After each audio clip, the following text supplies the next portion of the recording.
Happy birthday to you. Happy birthday to you. Happy birthday, the almost Wargamer. Happy birthday to you. Hurrah, hurrah, Hurrah, hurrah, hurrah. Hello, welcome to the Honest Wargamer. I'm your host, Rob. I'm your year-old host. I've been your host for a year, Rob, of the Honest Wargamer. And I'm joined by the two original members of the show. Yeah, two of my favourite people in the whole world, Mr. Nathan Prescott. Hello, hello. And Mr. Jonathan Etland. Hello, hello. Hello, hello. Fulgrima, thanks for subscribing. Thanks to all the people who subscribed for 12 months and people like Fulgrima who subscribed for 9 months. And then people who've been watching the show like Sir Flukes a lot for an entire year. Or Just Nikos, who's been a member of this show for an entire year. Tom, the whole cadre of the Honest Wargamer hosts. And of course, the show mascot, there he is, Jet the dog. Yeah. Hi, Jet. Jet. Perfect. Fuck you. Hello everyone, welcome to the show. Today's a very special show. There's going to be loads of things we're going to talk about, but obviously the big news is that we've been going for a whole year. That's the thing that's quite exciting. And we don't take many opportunities to self-aggrandise, I don't think. So I think we should. All the time. How's From here on in. From here on in. I'm great. Year 2 of the Honest Wargamer, we'll be talking mainly about ourselves. Jonathan, speaking of ourselves, how are you? A bit stressed out, but yeah. Okay, let's get to why you're stressed out in a minute. I'd like to, but before we go any further, I'm going to do, if you guys don't mind, we usually start the show by talking about everyone on Twitch who subscribes and donates. Like today, Sir Flukes a lot himself, he gifted 47 Twitch subscriptions out this morning. Wow. In our Jesus daily... Christ. Jesus Christ, man. After he bought a Khorne Dragon, which we're going to do a review of in a bit. So big shout out to Flukesy. Big shout out to people like Velatron, who's always donated a lot of bits, Flukes a lot. But this week, for instance, OJ, the Dreadwoods and Zyka have donated a load of bits to the show. Dude Our Day, who's always donated 100 bits every Thursday, which is something the equivalent of like 70p, because he's trying to buy Nikos a vault, a Necron vault. But he keeps donating 100 bits a week. Oh, yeah. It's very funny. It's very funny. Playing the long game. People like LLV, does more propagation, AD Mac is in the chat, and all those people who subscribe to Twitch, which is amazing. There's a bit too many people to read them out. But who I would like to read out, if you guys don't mind, and you two, Jonathan and Nathan, feel free to at any point, and please remember that they are people who basically pay my wages. I'm going to read out everyone who is a Patreon. Instead of just saying thanks to everyone on Patreon. By the way, if you're watching on Facebook or you're watching on YouTube, we've been going for a year. Woohoo! And it's because of some people on Patreon that has allowed me to pay for the software that lets us stream on YouTube and Facebook at the same time as doing it on Twitch. So that's nice of them. Cool. So do you want to hear who all the Patreons are? Yeah. So I'm going to go first names in case some people don't want to be like their last names mentioned. Does that make sense? Yeah? Apart from the first person, because his first name is Aaron with 2 A's. Yeah? And then his last 2 names are Dembski Bowden. He's our first alphabetical. And you may know him from such works as the Horus Heresy series and The Emperor of Mankind. And I'm pretty excited about the fact that he's one of our Patreon members. That's pretty cool, right? Yeah. Do you know who he is, Nate? Well, marvelous. He's the Emperor, you just said. He's the Emperor? Yeah, didn't you just say No, he was wrote Emperor? He wrote it. Oh. He wrote the Well, he Emperor. may as well be the Emperor. Could you see the guys talking in the chat, Nate, in case we need...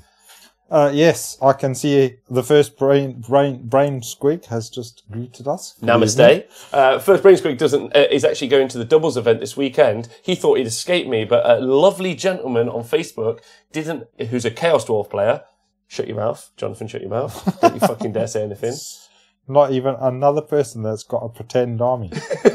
And his doubles partner betrayed him in true Chaos Dwarf fashion, and so I'm going with him instead. He's like, well, I'm not going to go and play with somebody that's got a pretend army. I'm going to stay at home. Well, We're going to go and pretend together, Rob. We're gonna go and pretend together. Yeah, we're gonna go pretend that we're gonna just emotionally support each other. Hey, our army is real. It's like, yeah, it is real. Yeah, fuck those guys. So for Nick, I'm going to be seeing this weekend as well. So other people who subscribed, and there's Adam, there's another Adam, there's the wonderful Adam Hughes, there's a wonderful AD Mac who's in the chat, there's Agamember, there's Aidan, there's Aladasair, there's Alexander, there's Alan, there's Anton, there's Benjamin, there's Bennett, there's Biggs, there's BP, there's Bradley, there's 2 Bradleys, a 3rd Bradley, Brian and Brian. We'll stop at C for a minute. And Nathan, I'll ask, how's your week in Warhammer been? It's been great. I've been painting goblins. What? The fuck are you saying on my show? Yeah? Get with the IP, Nathan. Yeah? It's Grotz's. Yeah, I've been painting goblins. Those so good. Look at that. I'll call them goblins. They've been goblins the entire... When I bought them, they said goblins on the box. What have your goblins even painting? The... Shade Spire, whatever it's called now, Nightfall, bunch of Zarbag skits. Zarbag skits? Yes! Is they beautiful models? They are very nice fellas. Yes. Yeah? Too nice. Jonathan, have you been painting them as well? Jonathan, what have you supposed to be doing, and then what have you been doing?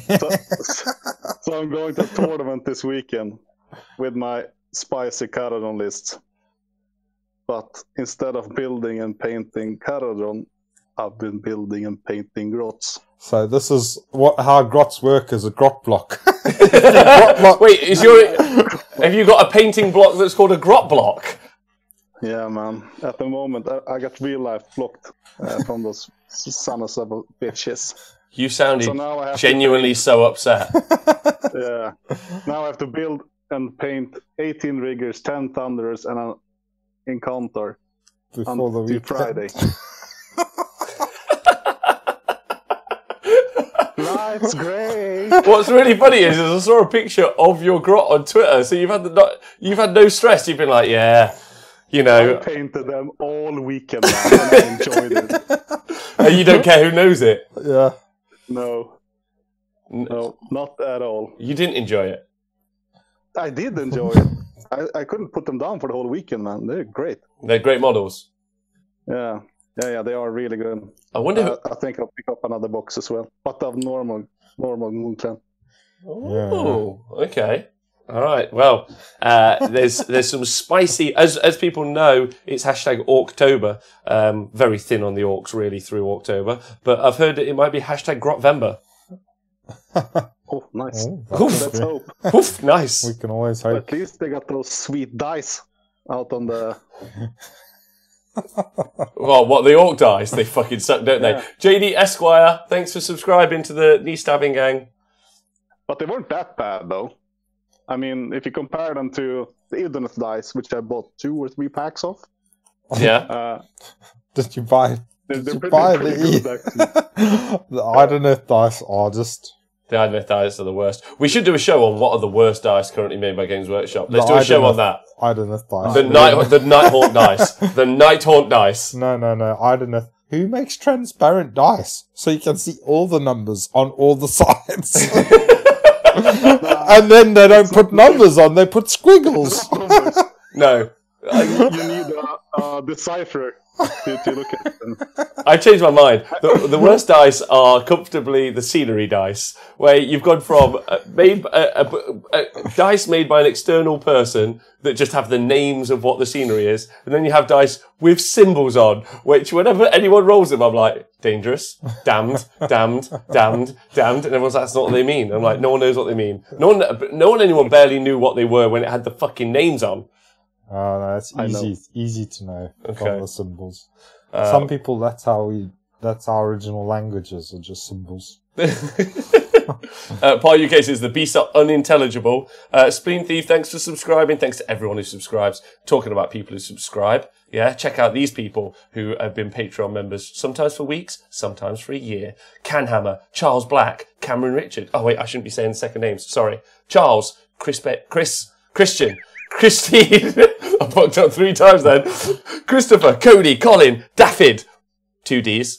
Dan, Daniel, David again, Dayton, DeBolt, Dibs, Direwolf, Donal, hashtag no last name.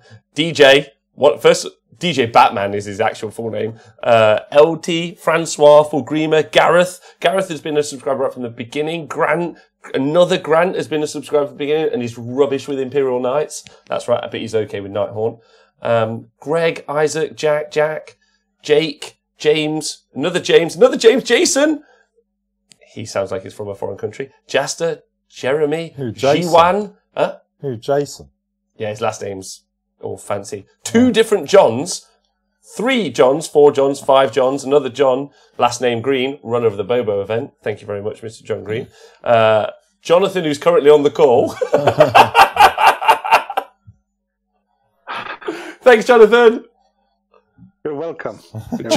Joss, Carl, Kenny, Kim, and we'll stop there for a minute, and Kevin. I was going to stop there for a sec, and we'll get on with some more information and goss. Anything. So, John, are you taking the carriage on this weekend? Do you think they're going to do well? You always get that feeling like, I'm going to do shit. So I'm probably going to do well. Like when you see other armies and like what the potential. And you see the missions, because the missions weren't announced, which I prefer. Is it a 2-day event? What is this the big one, the 60-man one? No. It's at a hotel, so it's all nice. It's kind of like Blood Tithe, where you just take the elevator down and to breakfast and then take it up again and start playing Warhammers. That's cool. Oh, nice. That is very nice. That sounds great. Can I just say thanks everyone for being here? You guys are babes. Thanks everyone for being here, being on the show. All right, okay. So it sounds really fun being here. By the way, if everyone's interested in what information we're going to be covering on the show today, first we're going to be doing this where I read out random people's names unintelligibly, probably for the next 15 minutes, and then we're going to be reviewing the Khorne Dragon, Nathan.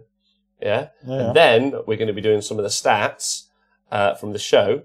So currently, Mr. LOV, who's in the chat, he does the stats. Every week now, any Age of Sigmar event in the world, he takes the stats, he plugs them into our stats matrix, and then we're going to do a show on them. Starting next week, so this is a secret announcement from the AOS Wargamer, it's starting of our second year, an announcement. Starting next week, I'll be doing a Monday day show, where I'll be doing a stats review every single week with kind of like, so you can just check that out every single Monday, and you can just be like, cool, I know all that information. It means that we can go back to doing rundowns and battle tome reviews and all the other stuff that we usually do on Mondays, because it's so super useful information, but I kind of want that to be plugged in one place. And then sometimes we'll take that info and we'll have a chat about it in the Monday evening. But we're doing some of that later tonight. Is that cool? Yeah. That's cool. Is that cool, John?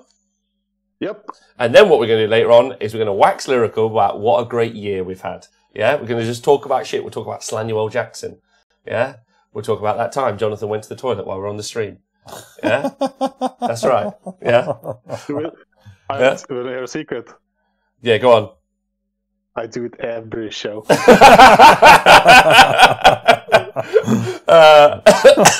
And don't worry, if you like the 40k show, we'll also be doing self-aggrandizing there too. And I don't care, because we've had an amazing year, and it's thanks to everyone in the show and people on Patreon, such as... Kevin. Oh, wait. Well, definitely Kevin, but also Laura, Lawrence, Lester, Liam, LLV, Luke Smith. Oh, shit, no last names. Mark, another Mark with a C. Martin, Matt, Matthew, Michael, Nika, Nick, who's in the chat, 2 Nicks, Nick, Earl, I don't know how you would say that, Earl Wilhelm, Patrick, Paul again, another Paul, Perkysaurus, Peter, another Peter, Pete Pratt, who's in the chat, Pirate Bear Games, Quinn Matthews, oh shit, no last names, Richard, Robert, one of my favourite names and also one of my favourite people, Rebecca, nice, Roberto, Ryan, Sam, Scott, Sean, who's in the chat, Serbator, by the way, this, as of today. So, you know the super secret project, Nathan and Jonathan? Yeah. Jonathan? Yeah. Do you know it? I think so. Unless you have another super secret project. Jonathan knows loads of super secret projects. Oh, no, you know the other super secret project. But do you know the one from the Honest Wargamer that's getting the reveal? Not today, but another day. Yeah. Not the one, not that one with the Swedish military. Not that one. Yeah. No, the different super secret reveal. Yeah, yours is probably more impactful to the world. But I showed Servitor. Servitor was drunk while I was DJing on Saturday night. Maybe he wasn't drunk, but he was out. And I was like, I couldn't wait to show him. I was like, oh my God, I've got to show you the Super Secret Project. So I showed him some of the elements. And I'm going to show Nick this weekend as well about the Super Secret Project. And he was just like, oh my God. And then I was talking to him about it. And then just because of that, he upgraded his Patreon level, to like the Grot Overlord, which means he also gets to pick a subject a month that we have to cover, which is frustrating. So the Servitor dude is going to pick us a subject. Would it be an Age of Sigmar subject or a... I hope very much it's a 40k subject. Yeah. But he's also coming to the league. We got some excellent ones today in the chat. What? Or this one, the grot sex doll. No, that not the sex doll. Today, the grot sex pillow, the comforter, the comfort pillow. Yeah. What's that? Yeah. No. Yeah, I think it was the Grot Sex Pillow. Yeah, that came up today. Donal said he might actually upgrade his patronage just to make us have to do an entire show about the Grot Sex Pillow, which I don't want to happen, so screw you, Donal. But talking about people who have subscribed, is Senor Pindarado, Sonark, Stephen. Hey, that's your... His last name's your last name. What? Oh. Steve, another Steve, Terra Penguin, The Hobby Corner, Daisy Duke Dog, Thomas, another Thomas, Tim, another Tim, Tom, Tony, Tristan, Tiny Tim, Turrican, Tyler, another Tyler, Vincent, Vinny, Valadium, Wes, the Warhammer 40k couple, and Will. Nice. And that is everyone who's been on Patreon. And I just want to say thank you. Thanks to those gents. How cool is ladies that? And couples. All of you people. You guys are the best. And instead of just saying thanks to everyone on Patreon, I thought I'd just read all out their fucking names. Because for the past year, some of them guys have just, and girls, have just been helping you guys. So if you've enjoyed any of the content, it's because of those people. So, namaste. Yeah? All right. Good job, lads. Good job. So what do you guys want to cover first? The dragon or the stats? What? We are flawless. Also, could everyone just take a moment to be so fucking impressed by how well we've done in the past year? Our skills. Smooth, like a baby's cheers. Oh, bottom. actually, I forgot this, Nathan. What? Because it's our birthday, I bought us some French fancies to celebrate. One French fancy for you, Jonathan. Yours is in the post, but I can't guarantee. Oh, these are great. They're like, they're boobies, really. Why can't you get your fat hand in there? It took ages. Look, I've got a brown boobie and a pink boobie. Oh, Zen Minis, thanks for subscribing. And Dude Our Day, thanks for subscribing for 11 months in a row. Dude Our Day says, I hate all your content. I keep coming back hoping for Pokemon.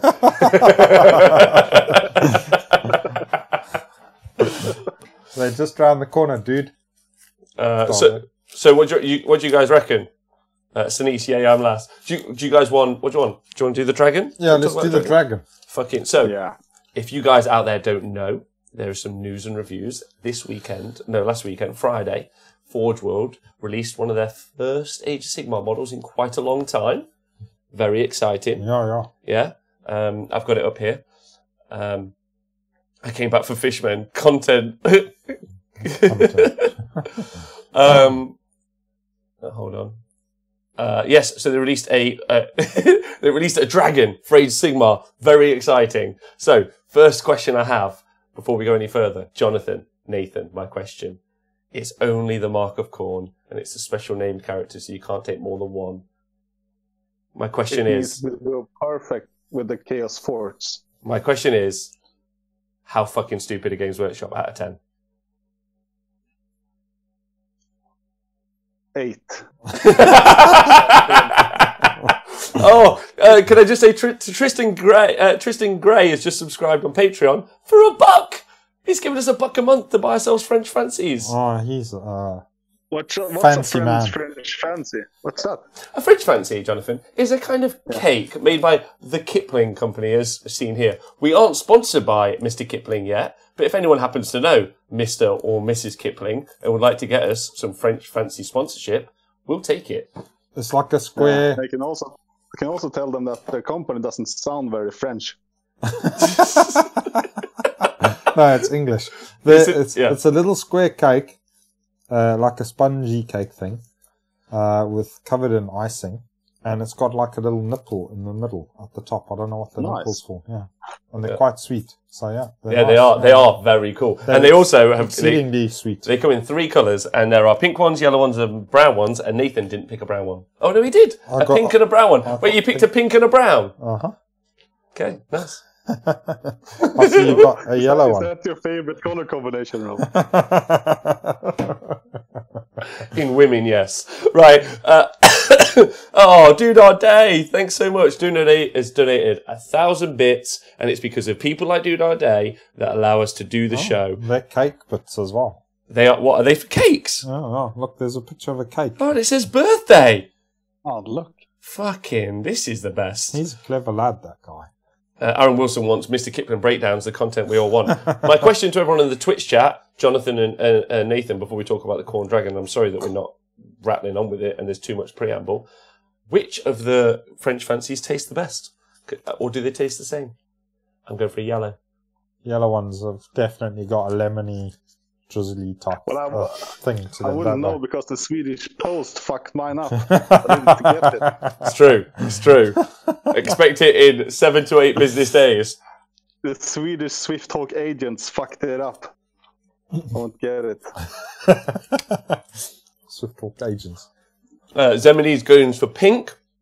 Tristan Gray's all about the yellow. Tristan Gray, I really appreciate anything on Patreon. It means the world to us, so don't worry. You're a wonderful person. Acknell, I would say the least coloured one. Wow, that's what? Excuse. I'm thinking of redecorating my lounge. What colour would you like it out? Not beige, maybe eggshell white. Yeah. Any other colours? No, not for me. None. Bare Spartan wood. He probably doesn't like to eat things with numbers in them instead of E-numbers. Yeah. E-numbers. That's how they invented the internet. I'm going yellow. Anyway, so my reason I said that Games Workshop aren't very bright, is because obviously they made a massive, oh my god, Oscars, one of the best painters on earth. Yeah. He also looks like a kind of, almost like an 80s bad guy. Sometimes. Yeah. If he wore like yellow, he just became a $1 Patreon on Patreon, and then 46, I don't know, has just cheered 1,000 bits for more cakes. Fancy suck. By Isn't that Graham? Yeah. Is that Graham? It's Graham, the Great Dane. Yeah. Is it? Yeah. Graham. Warhammer Age of Sigmar's own Charlie Brown. Yeah, he's right though. Bakewells do kick fancies in the dick. I was going to buy some Bakewells, but then I thought we'd be fancy. Graham, thank you very much. I really appreciate that. And he says buy some Bakewells, so we're going to have to do that. Don't eat yellow icing, says John. And also, Tristan Gray is being interviewed in Canada. He'd said in Discord today to be interviewed on the news about miniature painting. Oh, really? Yeah. The local news in Canada. Well, no, the local polar bear hadn't walked by recently, so they were like, we need a new story. They really got a slow news day in Canada. Tristan, will you make sure you link it to us when you post it up? That'll be fun. Salo Wang. This has nothing to do with the legalization of marijuana. Wrong. It has everything to do with it. Right. I'm not saying I fancy anything. There's probably going to be little to no Age of Sigmar talk today, and I'm very sorry. But you've had a year of it, and you're going to get at least like 10 more years of it, until which point Nathan and me will have to do it from the home. But AD Max says he's building us a conservatory in the home. Yeah, he's there sorting it out for us. He's forging a studio out for us. Thank you, Oscar. Yeah, thank you, Graham. Thank you, all of you guys. Slow News Day. It's a cannabis news day. So, to talk about the dragon. So it's Mark of Khorne. So you can only have it in a Khorne army. I feel that's a bit of a mistake, personally. Oh, I think it's great. Do you not think that they should... I do agree that I think Games Workshop are stupid, but in this case, I'm quite happy that it's just a Khorne Dragon. It's huge. I mean, you're not going to put it on the table most days out. You know, it's got to weigh about 55 kilograms. The Dreadwoods, thanks so much for donating 500 fucking bits. You guys are smashing it today. All right. Do you guys want to know some amazing facts about all the sponsorship that the show gets? Yeah. In the next 6 months, we're live streaming 8 different events. Wow. Yeah. How incredible is that? From 2 hemispheres of the Earth, from 3 continents. Oh, that's pretty awesome. That's pretty good. What do you think of that? Yeah, that's impressive, man. Also, Synchronize, thanks for becoming a Patreon for $10. $10. Oh, wow. We are going to be able to buy some Bakewell soon. We really appreciate that. That is brilliant. What was my favourite show? Nate, what was your favourite show? Favourite show of all of them we've done so far? And question to the Twitch chat also. And to you, Jonathan. Ooh. That's a toughie.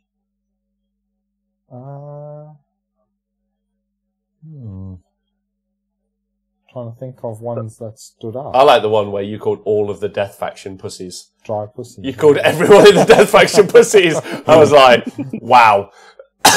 You've offended all 18 of those guys. How dare you, sir? How dare you? There's loads of them now. Fucking hell, they're all over the place. Yeah. They banded together. Yeah. All right. Anyway, back onto the dragon. Yeah. So, Jonathan, what do you think about the fact it's just a Khorne Dragon as opposed to any... And Twitch chat and everyone, what do you think about the fact it's just a Khorne Dragon and a unique character, so you can't take more than one? Sometimes people accuse Games Workshop of being money hungry because they're like, why don't you guys want money? And then they do things like this and you go, you ain't that right. So, yeah, but it's Forge World. Those guys are from a different planet, aren't they? Cinder, thanks so much for subscribing, for donating 500 bits. 400 bits. Oh my god, we're going to be able to buy the biggest cake. The fanciest cake. Is that like the Cinder from Ruby? Pete Pratt, who is a hero in Ireland, if you like Age of Sigmar over there, he said, I like the show where Rob said Order Draconis were garbage. And now I look like a twat. Oh, there was that one. I forgot about I like the show where you said Daughters of Cain aren't that good. They're not. I just think everyone's shit. Yeah, that's my opinion. Right? I played them twice. I lost once, and it was to Nick. So I feel like I'm justified. If you're mad in a crazy world, right? What? If you're a lunatic in a crazy world, you're not really mad, are you? Precisely. Yeah. Snow Angel said they like the one where Bexing Genius was awesome. That was quite funny. That show. Does Bobo count as a favourite episode? I don't know, but if you are excited about Bobo, you can watch more Bobo coverage. Yeah, I enjoyed the Bobo coverage. The Bobo coverage. Yeah, it was good. Are you both telling me you enjoy the coverage that you were in? That's great. What's just happened, Nate? No, I'm agreeing with Full Grima. What's he said? The Bobo one. Favourite episode? Yeah. Okay, well, you're going to see more of that in November and December. I didn't watch our own tournament. But they were great. We're running our own tournament, Nath. A 40k tournament. Oh, cool. Is this night thing? The League of Knights. 4 Imperial Knights, or as many Imperial Knights as you want, and you just go for it. Cool. What do you think of that? I'm sure you'll have a great time. Oh my god, you're such a dickhead. The Dreadwoods, thanks so much for donating 500 bits. You guys are amazing. Dreadwoods is currently winning now, top subscriber today. And then John Crimbobo is amazingly exciting. It is. AD Matt Bobo coverage was superb. If you guys enjoyed the Bobo coverage, I just want you to know. Oh, do you know the news? I suppose you might not know the news because I did a show today because I'm doing a show every day for our birthday week. The news, yeah, we just told you the news. No, the news is that we have another commentator. That other news. Yeah, we have another commentator coming to Crimbobo and doing the live coverage with me and Nathan. Jonathan was there as our international guest last time, but we've now Brexited him out. Yeah, so we've had to go for the colonies, and pick up some of our colonial brothers. So the infamous Dispossessed Dan, leader of one of the worst armies in the game, the Dispossessed, Nathan gave his Genuine Evils then, which was fun, right? He is coming over and doing live commentary along with me, Nathan, Chuckabutty and John. Oh, that's going to be cool. Yeah? Yeah. That's really cool. I'm really excited about it. It must be weird, like, importing those criminals back, right? Then again. It is. Go on, John. No, I mean, I think it's probably better to take them back than me, because when we went over and did some bad stuff to you guys, I mean, it was probably worse. That was a long time ago. That was a long time ago. Yeah. Don't forget now. Don't forget. Never forget. And also, very excitingly, now some of you may not know this, but Mark Wildman is one of the attendees of the Crimbobo event coming up in November. And he famously is hated by the entire of Australia, Age of Sigmar community. Dispossessed Dan is coming to come over, and in a gotcha piece of journalism, we're going to get Mr. Mark Wildman interviewed by Dispossessed Dan, which will be absolutely exciting. Just ask him why he's such a cunt. Yeah, it's like, so Australia would like to know, why are you such a massive dickhead? And if you guys don't know the backstory to that, it's a really fun backstory. We'll do one of those kind of like WWE style videos leading up to the interview. It'll be really fun. I'll get some quotes from Australia, and maybe some quotes from some English people as well. That'll be really fun. So yeah, really good. Zemini says, my favourite episodes are when a mic dies, scares the shit out of me and makes me appreciate the fact I'm still alive. Do you like that I don't edit it out, Zeminis? That's my question. You'd have to pay me so much more to edit it out. That's what I think. So much more. When a mic dies. Which one was that? Huh? Which one was that? I don't remember that. Many of them, Nath. Oh yeah. We just don't say. So, all right. So they didn't make it more than a. And there's no backstory. Did they release any backstory along with Vorgoroth, the Scarred, Skalok, the Skull host of Khorne? There was a bit of a story with it, wasn't there? Where did they release the story on the community site? Yeah, something about if who's the big it's Khorne, isn't it? If he's got a problem and if he's trying to solve it, then he calls in the fucking big dragon and sends him over. And apparently the dragon and the dude on top, given half the chance, they would just chop each other up. But at the moment, they're just helping Khorne out. They're working together. Wait, so they are unnatural allies? Well, yeah. I mean, they're Khorne. They're ready to butcher anything, including each other. So fuck you and. Well, let's go and fuck those guys. We'll fuck each other up later. So you're telling me, like, let me go look at the model. You're telling me that fella on top, as impressive as he is... His stats are pretty fucking impressive. And his stats are impressive, I'm not arguing. Yeah. But are you telling me that he is in an uneasy alliance with that dragon who at any moment could just bite his face off? Yeah, or he could just chop its head off with that big fucking axe. All right, fine. That's a big skull. Aaron Wilson AOS, thanks. I appreciate that. Mark was picking more fights with Aussies on Twitter this morning. Wow. That's dark times in the future. All right. That's some cool story. Yeah. Yeah.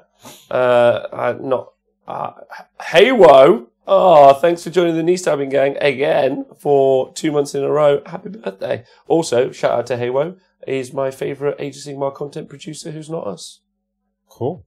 Didn't know if you know that. I didn't know that. No. He has a dry salt. Is that the guy who's the co-host of the Stormcast podcast? Yeah. Nice. Yeah. Nice. Yeah, he has the right level of cynicism and salt that just really gets me through my day. Yeah. But someone described him today as a really deep thinker, and I couldn't agree with that more. I think he's a deep thinker. I think he's a thoughtful soul. He probably cuddles really fucking good. Like Vince Ventrella, that guy can cuddle. I bet he would cuddle. Tom Lyons, he can cuddle. Anyone else in the Warhammer community you think would be a good cuddler? Come on. Not Ben Diesel, obviously. What? Luke McHugh. Oh no, he can't talk to us. He's in prison. But I bet he's a great cuddler. Yeah. Especially. Come on. Who in the community do you think would be a great cuddler? Lee Bromley. Yeah. Yeah? Yeah. I reckon actually Graham would. Graham? Yeah. Okay. Yeah, I think it's a... He's got small hands as well, so he can cuddle you everywhere. Personally, I think the AOS coach would also be a really great cuddler. He's got really kind eyes. You've seen pictures of him, you're like, God, you're a good-looking fella. Yeah. I wouldn't want to, I'm not gay, but I wouldn't mind holding his hand on the beach. Like, just for an evening. Good. Just have him there and just be like, I really like Free Guild Rob, and I'll be like, I know you do, coach. I know you do. And then the sun sets. And then the sun sets slowly in the background. Those are my thoughts. Yeah, cool. Yeah. Just Nikos says Chuckle Butty. Yes. Yeah, he's not wrong. Yeah, Chugabutty is a classic cuddler. He's a great cuddler. Yeah. Bad dancer, good cuddler. Terrible dancer. One of the worst. One of the worst dancers. He actually, by the way, is bringing the entire Age of Sigmar community down as a cuddler. Right, okay. Let's stop this. We're not concentrating on what we're meant to be doing. So, Vorgrat. Nathan, what's the name of this fella again? Oh, no, Jonathan. What's the name of this fella? Volgrath, the dragon dude. Lord of Dragons. Bearer of titles. Bearer of many names. Bearer of monsters. Yeah. And this is Jon Snow. So he is called Vorgarath, the Scarred, and Skalok, the Skull Host of Khorne. This is the longest to produce model ever from Games Workshop's history. It's taken about 1,000 years to make. And should we look at his stats? No, wait, we haven't done that. What do we think of the model? Okay, there's a thing that bothers me with this model, actually. What's wrong? The hand of the dragon. Yeah. The left front arm. Yeah. It's like, take my strong hand. It's so small. Do you think it looks a bit naff? Yeah, they should have put in the extension, the weapon, a bit further down on the arm, I think. Now it's just, how can he balance with that thing? It's no. So also, other than that, it's great. It also doesn't come with a base. What do you all think about the fact it doesn't come with a base? It's fine. You're not. Why even put points on it if it doesn't have a base, right? What? It got points, right? But yeah. It doesn't have a base. Doesn't have a base. That's Forge World, their Renegade. In Age of Sigmar 2, is it in the core rules that you measure from the base? Yeah, they've upgraded it. They did that, eh? Yeah. Well, we've got quite the pickle here, don't we? Oh, Christian! Christian has jumped in here and has donated 500 bits to the show. Christian has been on the show before. He was wonderful. That was one of my favourite shows, Jonathan, when you and Christian were over and we all did a show together. I also enjoyed it, Jonathan, when you and me did a show and Tom was in the background on one of our dates. Yeah, that was a good one. That was I think Tom enjoyed it the most, I think, when we told him.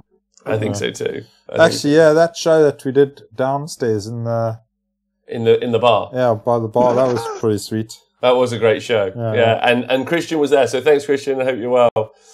So people in the chat are saying it's not made to play with. It's meant to be a giant Bondoogle no one buys. Okay. Herylicious, I hate units that don't come with a base. Just Nikos is angry about it. Do they have a suggested base size? They do not. Forge replied to a comment on Facebook saying to cut a piece of 260 by 280 millimeter MDF. What the shit? 280 by 210. The Date Night episode was a classic. No standardized base means no match play. Wow. Is it included something like that? Wow, okay. So I think, FYI, I could put that on a 40... I think I could put that on a 40 mil base.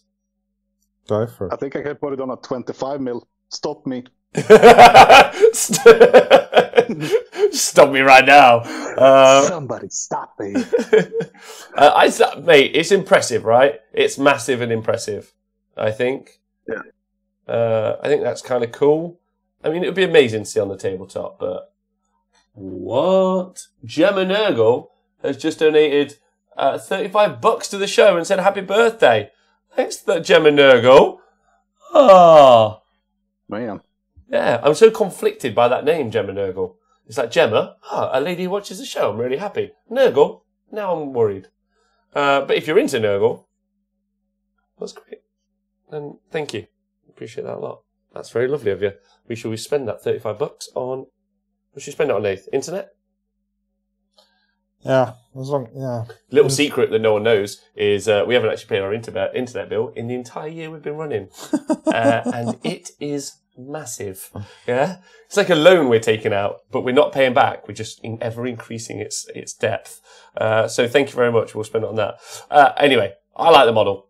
I think it's all right. Yeah, I think it's all right, man. It's better than like the Dracoths. I think the Dracoths suck. All right, Nathan, what do you think? Come on. No, I don't like it. You don't like it? Well, because it's not a grot. Fucking grow up. Come on. What do you like about it? What do you hate about it? What don't I like about it? Yeah, any of it. I don't like that funny shield thing that the dragon's got on its hand. I mean, it's got a big finger sticking up, which is cool. Yeah. But, I don't know.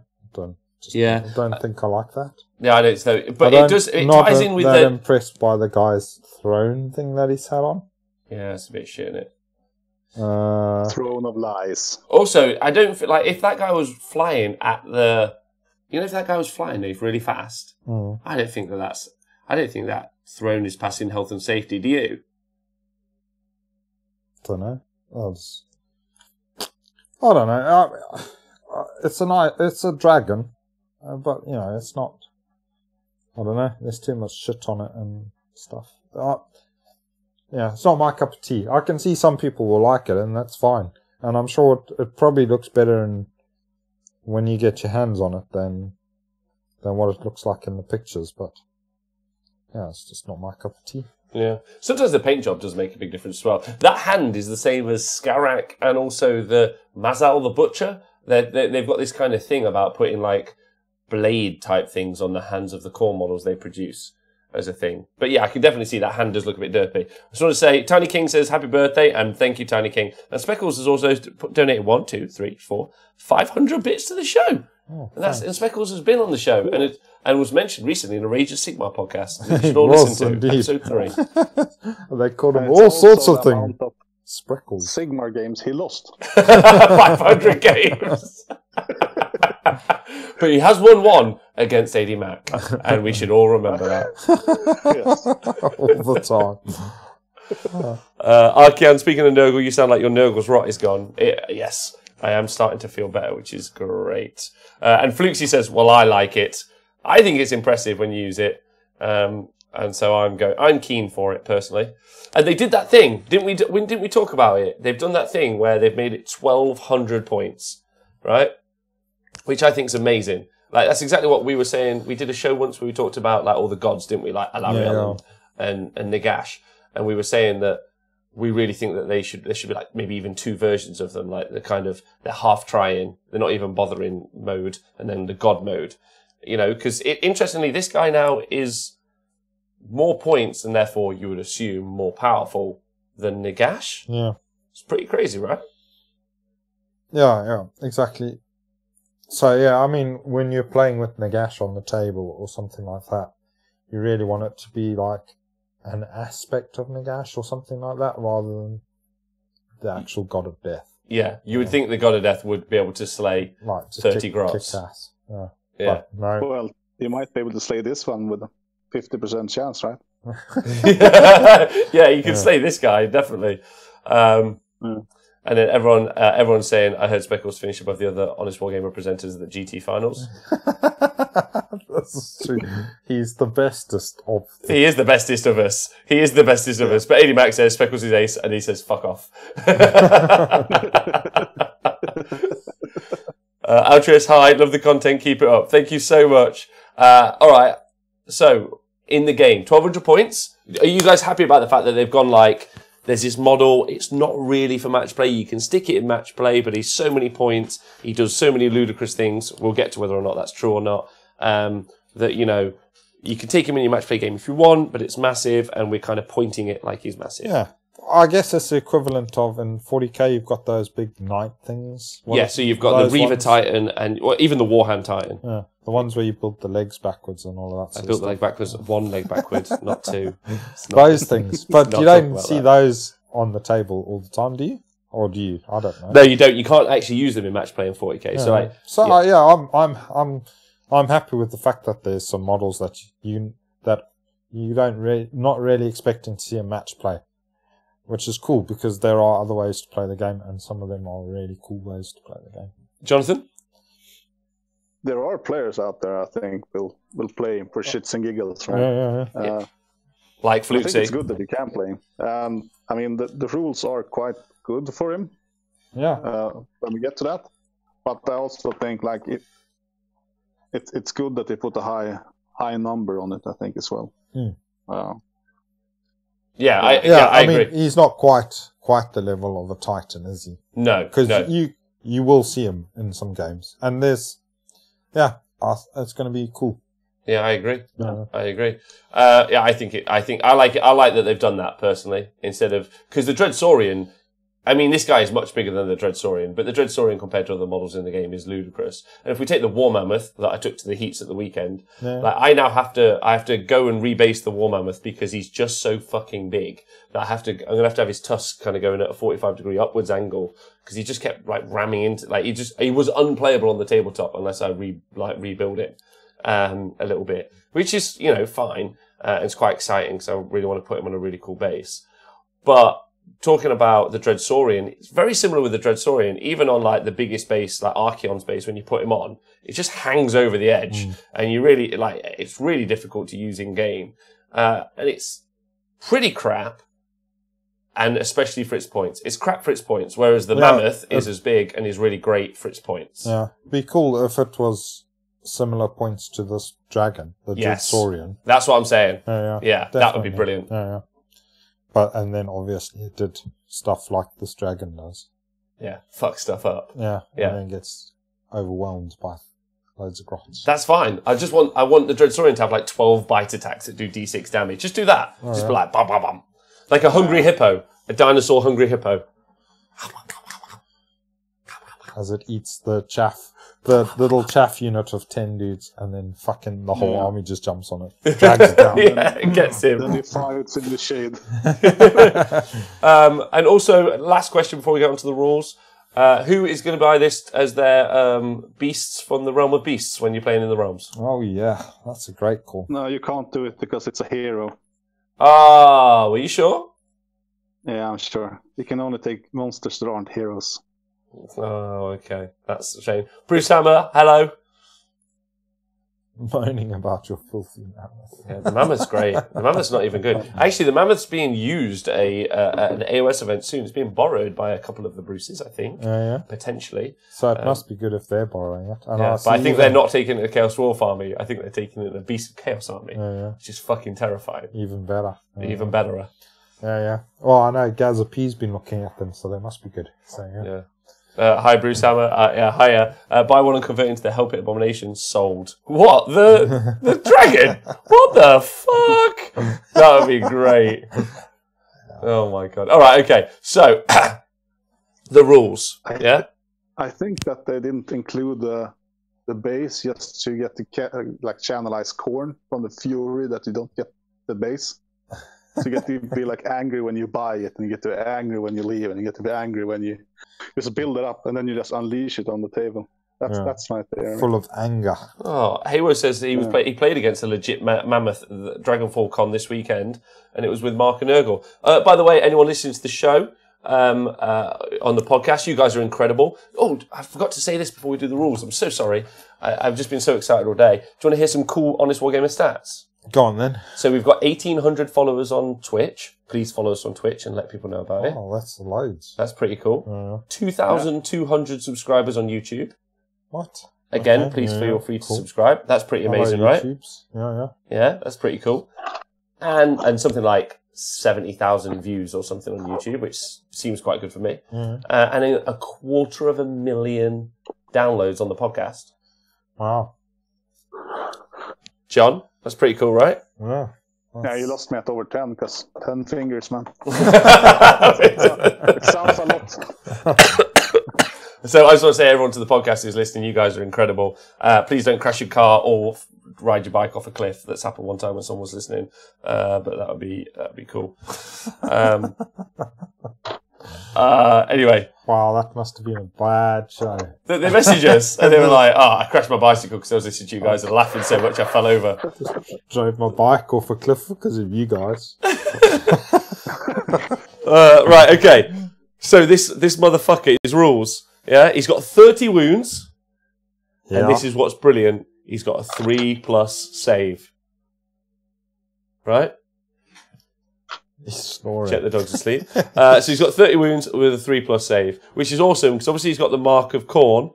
So you could stick him in a Khorne army. You could give him the brazen rune. Is it the brazen rune? Yeah. Yeah. The brass rune. The brass rune. Thank you. And then that's going to give him +1 save. And then you can stick it. Skin. This is brass skin. Whatever so there's a prayer you can do that gives +1 to save, right? Exactly. I think it's brass skin or something. Yeah. So this guy can have a 2-up save and he can reroll once. Yeah, because you could ally in a Chaos Sorcerer Lord. And if you allied in a Chaos Sorcerer Lord, you could be rerolling 1s to hit, rerolling 1s to wound, rerolling saves of 1. So 30 wounds with a 2-up save, rerolling 1s. Pretty good. Nathan, put the microphone near Jack. The dog is currently asleep and snoring. Listen. Shh. He's louder than I am. He stopped snoring. That's not happening anymore. Gutted. Absolutely gutted.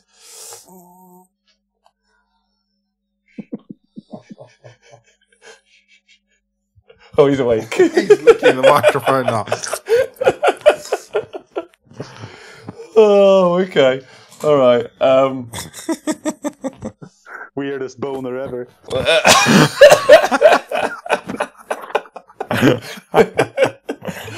What? Just sat at home on the podcast. What are you doing, darling? I'm listening to some grown men try to make a dog snore into a microphone. Okay. Are you painting your toys as well? Yeah, I'm painting my toys. All right, sweetie. Have a great day. So, do you think survivability? You think it's pretty survivable, pretty badass? Yeah. John? Definitely. No, I don't think so. It's too big. You can't hide it. And if somebody dedicates on it, it's going to die. Let's be realistic here. Yeah. I don't think it's survivable. 30 wounds, it's not enough. Nah, it's not enough. If I took my 65 glaives, yeah, I'm doing 10 mortal wounds to him straight off the bat. Yeah, like boom. Yeah. Which is pretty cool. But I don't know, it's not bad. It's 1,200 points, so yeah, it is bad. Like for the volume of wounds, but it depends. Like, is there really lots of mortal wound output in the game? ATM? That's a show we're going to do, by the way. I don't know if that's true. Is there? Have you played against Scryer recently? No, because no one plays Scryer at the minute. A guy at my club does. Jason D. Fluffer. Oh my god, I fucking love Jason D. Fluffer. Tell me what Jason D. Fluffer's been up to. By the way, if no one knows, Jason D. Fluffer is actually a yak salesman. Over in Sweden, when it gets cold like it is now, they ride around on yaks and not yaks. And Jason D. Fluffer works much like a car dealership in other parts of the world. Dispossessed Dan works at a kangaroo dealership down in Australia, but Jason D. Fluffer works at a yak dealership all the way up in Sweden. John, what did he? That's true. Go on. But he runs all the classic Clan Scryer formation with the Storm Fiends, and yeah, it still packs a lot of mortal wounds that you can't really hide from. You just have to fight it. Does it send you yakking? It's not fucking funny, Rob. It's not. Not even close. I don't know. Moose, we don't have jacks. You don't have jacks? You jack off. Oh my god. Alright, fine. Loads of mooses. Too many mooses. Okay. Volvos. Whatever. Whatever. That's fine. AKA Moose Killer. Jesus. Right. So, moving on. Also, Omega Havoc, thanks for sending me the list. This is the longest section of all time, by the way. We've not even got onto this guy. But Omega Havoc's just sent me a list because the weekend, we'll do this in the list later, the weekend, there was a Chaos Dwarf podium. Yeah, that's right, a Chaos Dwarf player podiumed, over in America. And his list was... Yeah. It was Bull Centaur Toruk. He was grotesque, so he was ugly. And then he also had the Griff Feather Charm. That's so smart, because then he's -2 to hit. Either -2 to shooting. And he's a bit quicker. Fucking hell, that's clever. Demon Smith, Drazaroth the Ashen, that's a shit choice. So he's obviously, that's why he didn't win. 3 times Infernal Guard, Iron Sworn, 10 Infernal Guard Fireglaves, 10 Infernal Guard Fireglaves, 3 Kadai Fireborn just on their own, Iron Demon War Engine, Skullcracker War Engine, Magma Cannon, 3 Magma Cannons, Aether Void Pendulum. Wow. The Chaos Dwarf chat is going to be going electric. Not tonight because Andy's out, but then when Andy gets back, me and Andy are going to be going electric in the Chaos Dwarf WhatsApp group chat. Is it just you and Andy? It's just me and Andy, yeah. Yeah, we're really excited though. He put up some hobby picture today. He's like, look at this. And it wasn't even of a Chaos Dwarf, it was as an ally, Scar Bloodwrath. So, Even worse, really. Anyway, sorry. You guys excited about Chaos Dwarf's podium in? Sorry, what? I feel like I'm talking a lot. You are talking a lot of rubbish about Chaos Dwarfs. You excited about them winning? Yeah. I switched off when you said those words. You're going to see him win a doubles event this weekend. You excited? Hey. It's not a real event, really, is it? No. What? Doubles? It's a perfect event for that army, actually. Yeah. Why? Not a real event for not a real army. Hello? Yeah. Why? Hello. Why is it not? Why is it the perfect event? It is a real event. It's doubles. Doubles is a real event. Yeah. You're such a bunch of dickheads. Right. Anyway, so he's got bravery 10. That doesn't matter. But the guy moves 14 inches. So he's fast. Talking about the dragon. Oh, okay, yeah. Yeah. So he's super fast. So then he obviously loses some stats. He goes down to movement 8 eventually when he's taken 21 wounds. And if he suffers 5 wounds, he's going to go down to 11-inch movement. Yeah. Or So- you could give him the Griff Feather Charm, then he'd get even faster. Can't. He's a special character, isn't he? Oh, yeah. Can't give He's him got a nothing. special name. Can't give him no special things. No. It's not a real army. Pete Pratt, you shush your mouth. Yeah? Is it? You shh. Right. So should we talk about his attacks? Yeah, yeah. Do you know what they are? He's got loads. Go on and read them out to me. He's got a missile weapon, his White Hot Balefire, Oh, yeah? 20-inch range. Has anyone ever talked about the fact that Balefire is actually a name from the Wheel of Time? It erases people from time. Is that what it does in the Wheel of Time? That's what it does in the Wheel of Time. In Age of Sigmar, probably doesn't do the same. That would be cool, though. Yeah. Imagine you could delete a character from time. Woo! Like a Time Lord. Pretty tasty, though. What, the attack? Yeah. Tell No, me. not the book. The Wheel of Time sucks, man. But the attack, the attack, it's quite decent. Yeah, yeah. So it's 20-inch range. Yeah. There's 20 inches! Yeah, so 3-inch. I didn't read that. 3 of them, yeah. So he's got his movement 14. So that's quite good. 34-inch range. Yeah. Holy bananas. There's 3 of those attacks that only hit on 4s, though. So Oh, no. You Classic big model syndrome. you've got to get lucky there. Yeah. But they wound on 2s, Yeah. and then -3 rend, Holy shit. and they do D6 damage. Nice. So, yeah, that could be pretty painful. That's cool. So, yeah. Pretty swingy, though. It's Yeah. a shame I got that, what do you call it? BMS. The big model syndrome. Yeah. Mm-hmm. BMI baby. That's the one. It's, I mean, it's expensive. You could give him a 3, at least. The Jonathan, damage is swingy as well, so... what are you doing? I'm opening up glue because I'm in a hurry building this engine. I'm panicking. Okay. Yeah. We should all be building engine riggers with Jonathan. Yeah, if Because anyone wants to send Jonathan loads of engine riggers, please do. Been screwed over by goblins again. So, and then, alright, so melee. So that's a shooting attack. So It's pretty good. Yeah. It would be cool if it hit on 3s, but you can buff your to hit roll, can't you? Yeah, for Khorne. Melee weapons then. So you've got the Skull Cleaver Axe of Khorne, Mhm. carried by old Vargarath himself. 1-inch range, 12 attacks from this dude, Yeah. 3s to hit, 3s to wound, -2 rend, doing 2 damage. Wow. It's pretty good. So that's pretty sweet. That's really good. He's a beast on his own, he is. Yeah. Yeah. So yeah. But, so, yeah, I mean, that's great, right? You know, Yeah. so you're going to be hitting 9 times, wounded 6 times. Render 2 against a 4-up save means they're only going to be saving 1. So you're going to be doing 10 damage against a 4-up save model. Yeah. Because And a you Stormcast a little bit less. So you wouldn't kill a Stormcast hero with that. Well, yeah, but you can buff your to hit roll. You can get quite reroll 1s easy. to hit and reroll 1s to wound, for instance. Yeah. Juicy Squash. Juicy Squash is subscribing to Twitch via Twitch Prime. Free for you, but gets us 70p. We appreciate the fuck out of that. Oh, So nice. thank you. Nice. And so you re-roll failed wound rolls with his cleaver axe if he targets a monster, and if he makes an unmodified attack. If the to wound roll is unmodified 6, then it does D3 mortal wounds in addition to its normal damage. With the eviscerating claws. No, with the Skullcleaver axe. Oh, nice. D3 mortal wounds. So this is just the dude on the back. Yeah, so he'll do 2d3 mortal wounds a turn as well? It's to wound, not to hit. Oh, to wound. Yeah, so he should do at least one. one. D3 mortal wounds, yeah. But yeah, I mean... unmodified sixes? Yeah. Ah, damn. Okay. But, it could be at least, he's got 12 attacks, and if he's re-rolling to hit into wound. Yeah, and stuff like that. Yeah. He's got great chance of getting a few more. Yeah, damn right. He'll go.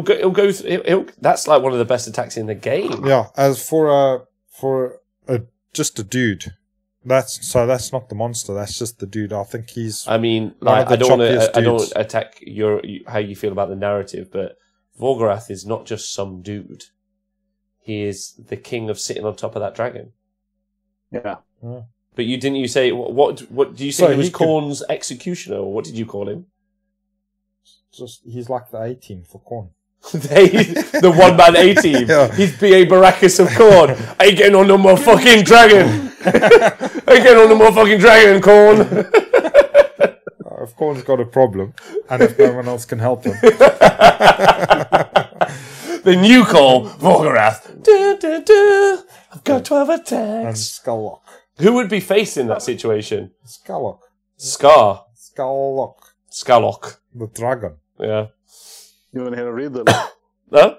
Who got 12 attacks but no base? He's not reaching anything from with 1 inch away. Yeah.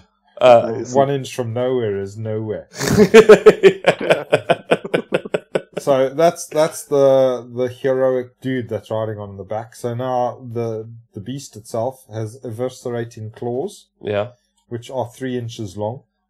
They do D6 attacks, hitting on 3s and wounding on 3s, with a rend that starts off at -3 and works its way down to -1 as it gets more wounded. And it does 3 damage. And they do 3 damage each. Holy bananas. So, okay. Again, that's a bit swingy with the D6 attacks. Yeah, it is. But again, you can buff the number of attacks you do, can't you? You can. And if you just get... And this is like one of the best places for like rerolls to hit, rerolls to wound. Like from like a Sorcerer Lord, reroll 1s to hit and wound, for instance. Because you've got it over so many different attacks and so many weapon profiles. Yeah. Yeah, and if you can get like +1 at 1 attack or plus... It just multiplies across the model, doesn't it? Because you've got 4 sets. Yeah, man. And they're all multiple damage, so they're all great. So his cavernous jaws. They're also 3 inches long. There's only 2 of those. Snap. For now. They hit on 4s. Wound on starting at 2s and working their ways up to 6s as it gets a bit more wounded. -2 rend, also doing 3 damage. Yes. And then the brass plated tail. It's 3 inches long. Starts off at 3d6 attacks. And they are 4s and 4s, so not very skillful, not very strong. -1 rend. But just 3 but damage? Also 3 damage, so wow. Smashy. That's really cool. That's fun. So what do you think based on his weapon stats? Like, and also someone's just made, Zeminis has just made a really good point in the chat. So it's kind of weird that this guy's so powerful compared to the Everchosen and also Nagash and Alariel, who are literally gods in the mortal realms. And he is just some Khorne dude who, because he is Forge, will never be important narratively. I do think that is a little bit sad, right? Like, but maybe they're going to do something about the gods' power level in the game. Yeah. It's a bit weird, isn't it? I mean, it's just so that you can play. Narratively, it's a bit crap, but it's just so that you can play with those, because they make models and then they make it so you can play with the models. So they want the models to be they want them to be sold, number one. Yeah, exactly, and within the scale of the game. So you're just going to reduce their power. They're not going to be godlike otherwise, because effectively what we play with at 2,000 points, that's not their god power. It's not a full, even an army that you put down, that's not a full army at 2,000 points. It's like a little skirmish. Whoa! I knew you were going to say it. Are you telling me I'm playing big skirmish? Yeah, you are. I don't want to play big skirmish. We're always playing skirmish. No, skirmish is the best game. you think from a narrative perspective, I mean, Nagash is obviously weakened, right? Because he got his ass beat by Archeon. Yeah. And Alariel is like a newborn baby. She haven't learned how to walk yet. Yeah. She can fly. Archeon, in the end, is just a dude, right? Yeah, he is. With a blunt sword. That could... And he probably calls this guy Daddy. Yeah. I think it's just a good point. I just think it's a good point that this Daddy Dragon is it's a bit of a shame. But yeah, I think someone's just said in the chat it would be cool if they called them Aspect. Is it? Yeah, an aspect of Nagash. Yeah, I feel like the gods should just be called Aspect of Nagash, says Hayway. I couldn't agree more. Like, yeah. Just calling them Aspect of Nagash would be... Yeah. Anyway. But would an aspect be unique? No, because that explains why there are many versions of, like, the gods. You know, instead of just seeing a unique Alariel, like, you go to a tournament, you see, like, 8 Alariels, right? You're just like, oh, awesome. You know, the different aspects of Alariel rocking around. It's kind of cool. Justifies different paint jobs. I think we're helping them. I know you're listening, whoever you are, the guy that has to listen to this Wargamer. Bless you. Write it down. Take it over to publications. Just be like, this is a cracking idea the lads have had again. We'll stick this straight in. Yeah. The next day in the White Dwarf, like, you know, all those stories we told, they were all lies. There's nobody at GW that listens to Honest Wargame. Right. Cool. So, yeah, those are his weapons. He can fly. He can fly, apparently. And he's got a mount. Apparently, the Skalloch, the Skull Host of Khorne, attacks with her thingamajiggy, whatchamacallit, and doodah. So, Skalloch is the dragon. Yeah. So, he's called the mount. Monstrous Trophies. Nathan, it's been a long time since you've done this. Could you read the narrative for Monstrous Trophies, please?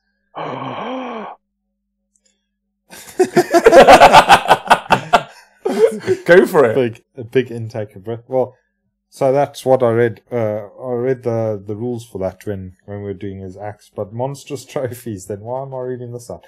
Believing only the greatest of beasts can hope to challenge his might, Vorgoroth hunts the realms, seeking out the mightiest to do battle with. So that's if you target a monster, you do D3 mortal wounds on a natural hit roll of 6. In addition, yeah. In addition to the damage you do. So you can reroll to wound with your axe if you target a monster. And then, no, just in addition, so you don't have to fight the monster to get the mortal wounds. That's just something that happens. Oh, okay. Yeah. But you get to reroll your to wound roll against monsters. Fuck yeah. That's quite cool. Yeah. So you'll be beating up those gods all day long. Pinning them down. Just hoping the sheer aggression of him is going to give him a dragon penis erection. Yeah. That's what he's going to be doing. Oh, shit. Faint. He's going to faint from that massive boner when all the blood rushes from his head. Oh my god! I've just worked it out. That's what's going on. Khorne's impotent. That's what he needs. He's got a big daddy Khorne god dick, and he's just like, get me some blood. I cannot possibly send enough blood down there. Is that why he's a blood god? Yeah. Blood for the blood god. He's just like, I need more blood. I need more blood to pump it up. To power this penis. Yeah, and he's kinkily turned on by skulls. Jonathan, do you want to read the narrative for Crushing Bulk? Okay. Few seconds. Putting down the clipper. The Crushing Bulk, I'm going to do it in real Swedish. Okay. Possessing a speed at odds with her immense size, even the nimblest of warriors may be crushed underfoot when the Skalloch charges. Roll a dice for each enemy unit. Oh, no, yeah, go for it. Okay. Roll a dice for each enemy unit that is within 1 inch of this model. After this model makes a charge move. On a roll of 3+, that unit suffers D3 mortal wounds. Not bad. That's pretty cool. Nailed it. Nailed it. Okay, yeah. Thank you for that, by the way. Appreciate it a lot. Yeah. 3+, suffers D3 mortal wounds. It's good, because it's going to have the base the size of half of the table. So you might be able to contact quite a lot of units. Yeah. Although having used, I don't know if Nathan, you've used the Maw Crusher quite a bit. Jonathan, you've used some big models before. Do you find that, because it's circular, I know this is going to sound quite odd, as opposed to one of the ovals, like there tends to not be gaps. It tends to just buttress against lines quite simply, and you don't tend to get in as many units as you might think you do just because you've got a really big base. Yeah, especially as it's only within the 1 inch. So, yeah. Did you find that as a result? Yeah, I guess, yeah. You won't have that problem here. You can make a square base. You can make a base whatever fucking shape you want. I don't see the issue. Again. No base. No base, no mortal wounds for you. No mortal wounds. Good, right? I think I'm just going to do a tweet later. I'm going to be like, what's the base size? Let's all agree. Yeah, we'll do a vote, and then that'll be the base size. Can I do the next one? Yeah. Eternal Hunt. Vogroth and Skorlak soar throughout the skies high above the mortal realms, ever watchful of any sign of bloodshed. Wherever battle may be found, they swoop down, bringing death and destruction to all who stand in their way. That's it, yeah. That's nice. Eternal Hunt. Instead of setting up this model on the battlefield, you can place it to one side and say that it's in reserve. You can deep strike it if you do so at the end of your second movement phase, not your first. So for an entire turn, leave 1,200 points off the board. Smart. Set up this unit on the battlefield more than 9 inches away from the enemy units. I read out the shittest one. Brilliant. What do you guys think of that rule? I don't know why it makes you wait. You got no flexibility there, have you? So that's a weird one. It's a very weird one. And if you can't place him down in the second movement phase, what happens then?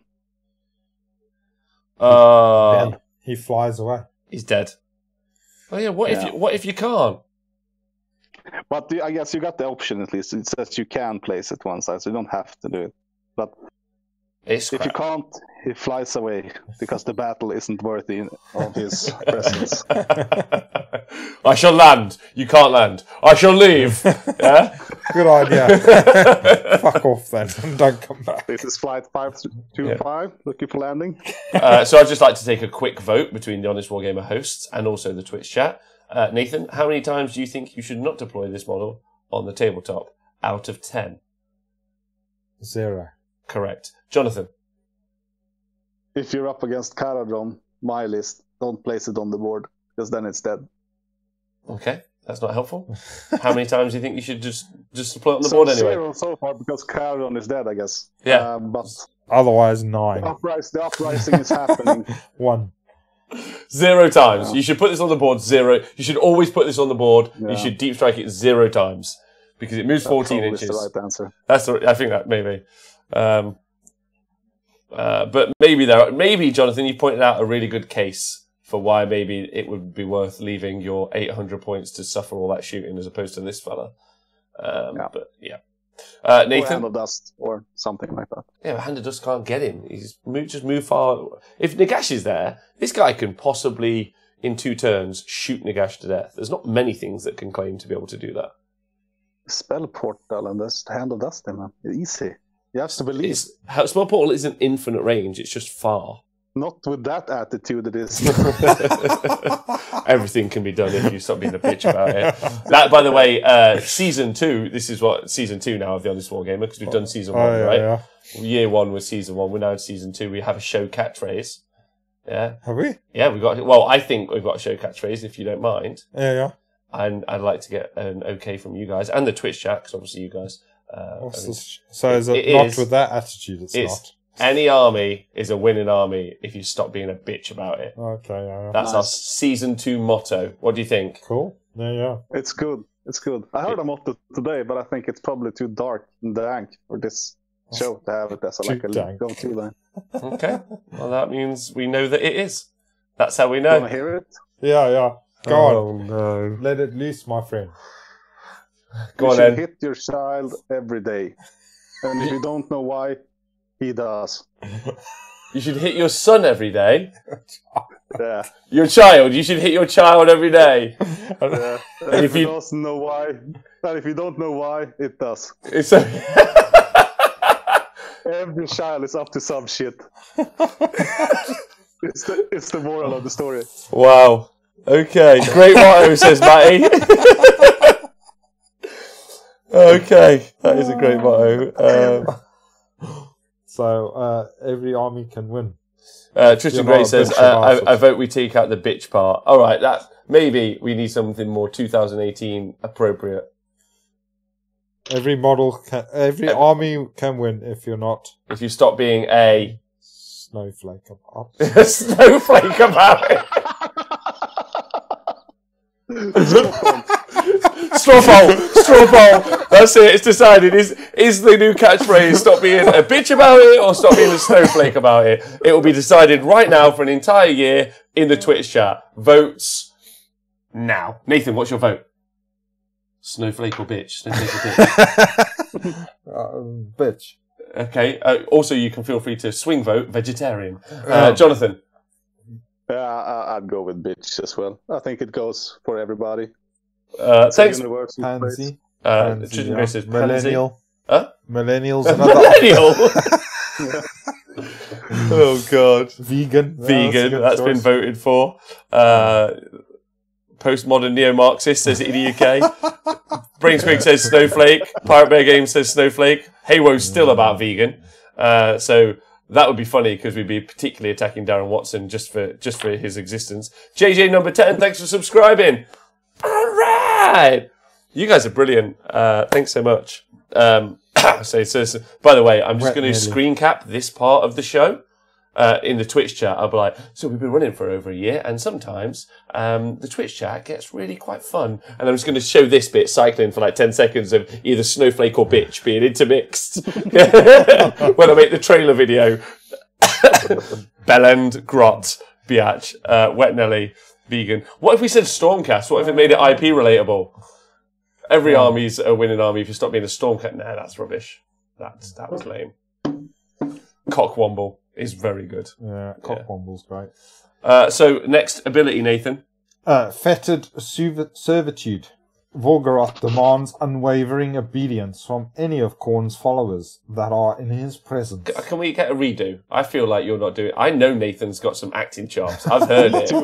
Yeah, I like he's. Yeah, do you know what I mean? Like, what's he doing? Come on, I know you've got it in you. Just because we're not doing the podcast anymore, I've seen you do it. Just because people can see your face. Go on, you've got this. Thank you guys. All right, my name's Nathan Prescott. I grew up on the plains of the Serengeti, and I've always wanted to be an actor, but I've never had the chance. And now, this is my first audition for the telly. Yeah. Here I go. This is fettered servitude.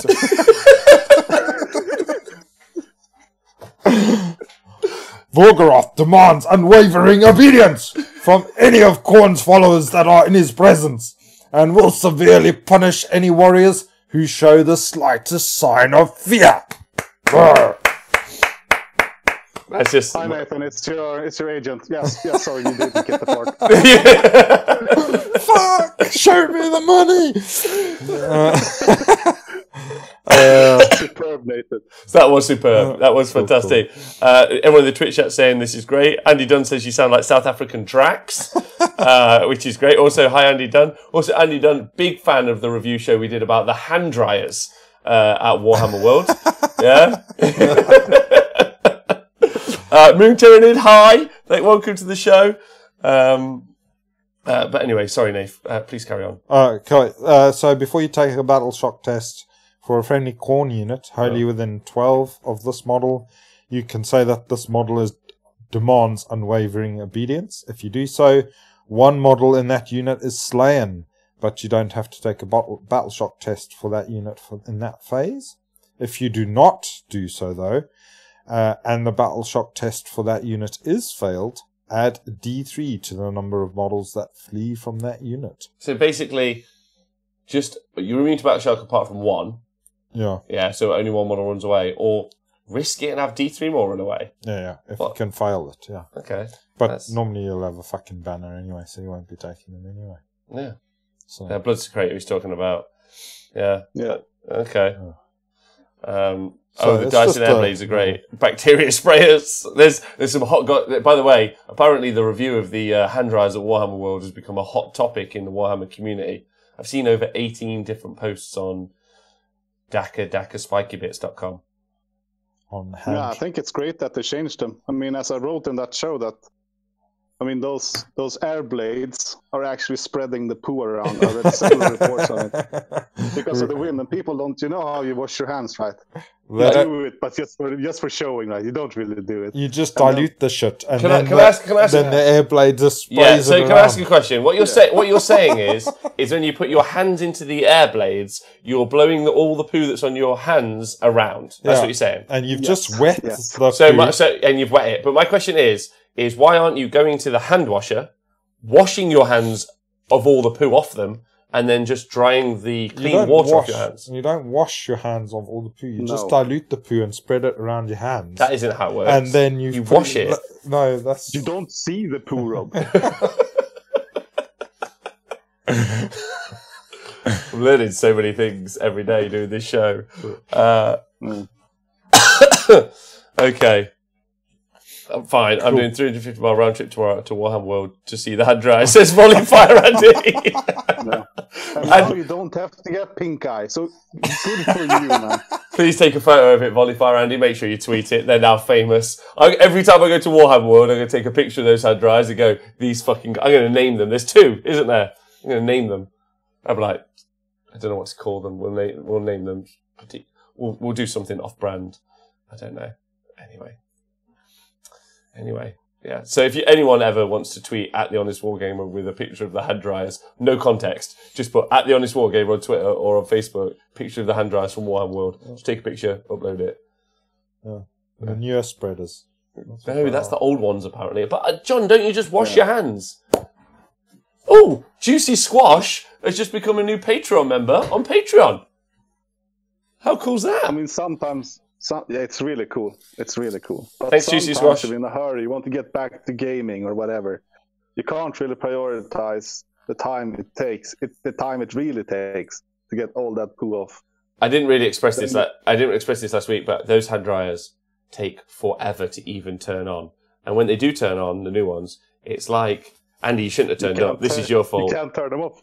They're just so slow. It's just like... Oh, it's just like that. Have you seen that movie, Zootopia? What? Have you seen the movie Zootopia? Yeah.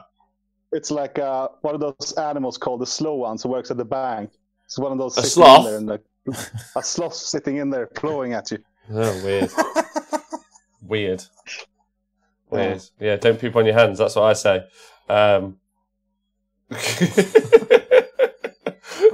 First thing I'll do tomorrow, I'll send it on Facebook and just put there's no infection. How big are these blades? Would Jet fit in one? What, an air dryer? No, we couldn't put him in an air dryer. We should get him in one of them wind tunnels though, where people fly. He'd be so triggered. Andy says, and it's his fair defence, he says, temporary last minute, spend 6 weeks on a project, rush the dryers, everyone's a critic. That's fair. That is really fair. I suppose you weren't really expected. I bet that isn't what any of the other podcasts review. They're like, went to Warhammer World, yeah, tables were nice, food was good, had a great time. It's pretty nice. The shit spreaders have gone. Jonathan. Just got shit warmers. You've got the last ability, second class ability. Fueled by death. Fueled by death. Fueled by death. When battle is joined, the servants of Khorne are overcome with murderous rage. Such fury sweetens their blood. Strengthening Scarlock with each ally. Oh, it's a she! With each ally she devours. That's cool, man. What, the dragon's a lady? Yeah. Oh, yeah. Forge World, look at that. A bit of inclusion. You can take your girlfriend now, and then your girlfriend can be like... It's domestic violence, man. It's great. Oh, wait. So the man and the woman hate each other and they want to punch each other? Yeah. Wow. I don't know. Okay, so the dragon's a lady. That's good news. Are all dragons ladies? No, Smaug's a boy, right? He's whatever you want him to be. Depends how big you are, I guess. Go Crocodile Dundee and check it out. So there we go. Inclusion by its best. So that should trigger a couple of Warhammer 40,000 fans. You being inclusive? They'll start an entire thing. That Arch Warhammer will do like a video series or something and get super triggered. There's this fella on YouTube, Nathan, and you get super triggered if you're not a dude and a racist. Oh, okay. Yeah. He should hear our new slogan. He should. We'll send it to him. So what does this special rule do, Nath? John, sorry. Okay, so the special rule does the following. In your hero phase, you can pick one friendly model within 3 inches of this model and roll a dice. If you do so, and the roll is equal or greater than the model's wounds characteristic, I nailed that word, by the way. Yeah, that model is slain, and you heal up to the number of wounds shown on the slain model's wounds characteristic. I nailed it again. On the wounds characteristic? Yeah. So if you kill a 12 wound model, you could heal 12 wounds? Yeah. No, so if you take like a bloodthirster, and it's taken 11 wounds, I guess you're right. You still heal 12 wounds because that's its wounds characteristic. That's awesome. Mm-hmm. Yeah. So this guy could literally go all day if you got it right. When does it heal? This girl. In your hero phase, right?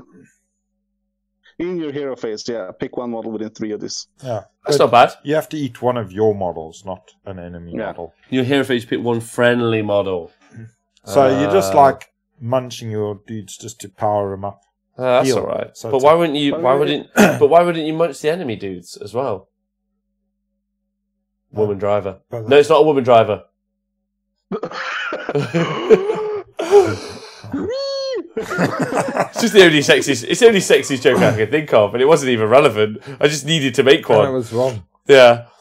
But also with blood tithe, with the blood thingy things where you're summoning shit as well, just summon stuff for him to eat and heal. And LV's made a great point in the chat. Just always pick Scar, Blood Wrath. Just eat him. 5 wins for me. There you go. Then pick Scar again and again. Scar's the most bullied. He's the most bullied model in the whole of Age of Sigmar. All right, that's cool. And then wings. So the most you can heal up because you have to beat the dice, roll the dice. If you do so and roll equal or greater, so you can heal 6 wounds a turn. You just have to roll a 6 every turn, right? Yeah. Okay. And then finally, Wings of Fury. Each beat of Scarlock's great wings disrupts the balance of the winds of magic. So, subtract 3 from casting and unbinding rolls for enemy wizard models that are within 18 inches of this model. That's quite cool, because some people might not know, but Skarak the Bloodborne, the other big Forge-World Khorne model that they do. Also, who's excited about them doing something not Khorne or fucking not Khorne related? Oh, that would be nice when that happens one day. Well, one day. But he used to make it so that you would re-roll successful casting rolls for all wizards within 18 inches. And that would be friendly models as well. But that's cool that it only specifies enemy wizards. So you can still have a Chaos Sorcerer Lord on your side, casting and unbinding. So they're going to be -3 to unbind your spells just because they're near the dragon. That's pretty cool. Yeah. That's quite cool. That's quite useful. What do you guys think of that? Yeah, that's great. That is.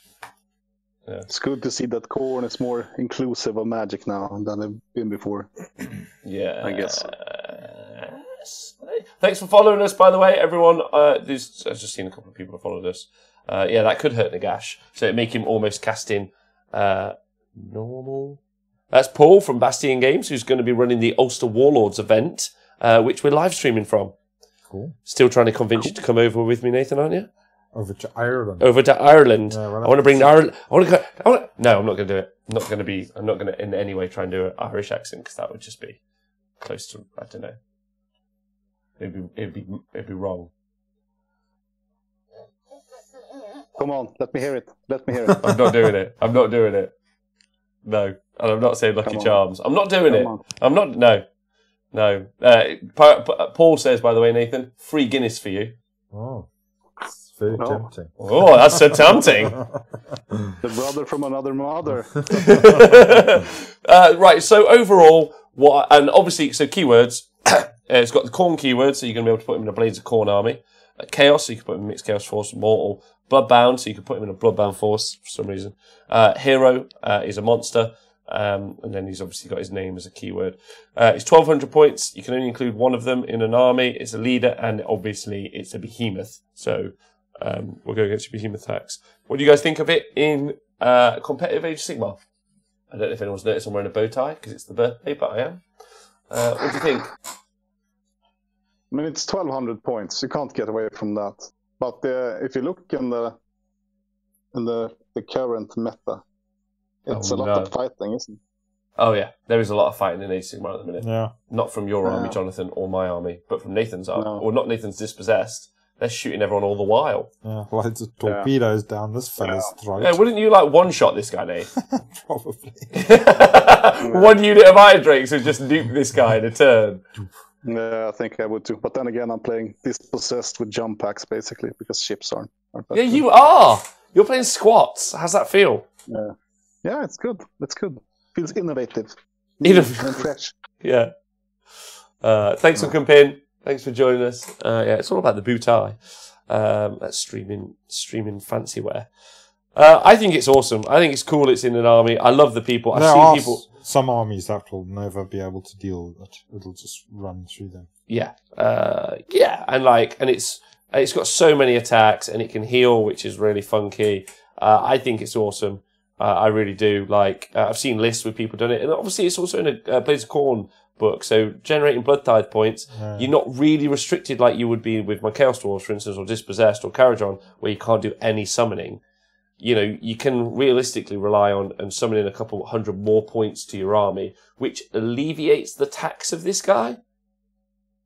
The tax of taking. Yeah, definitely. Yeah. He'll build up points. And you can still use points to do extra stuff as well, can't you? Yeah, you could attack twice with this guy, for instance. Stuff like that. So. That'd be quite cool. Yeah. Yeah. I think it could work. I mean, and that's the point, right? Every army is a winning army if you stop being a snowflake about it, right? Speaking as a vegetarian.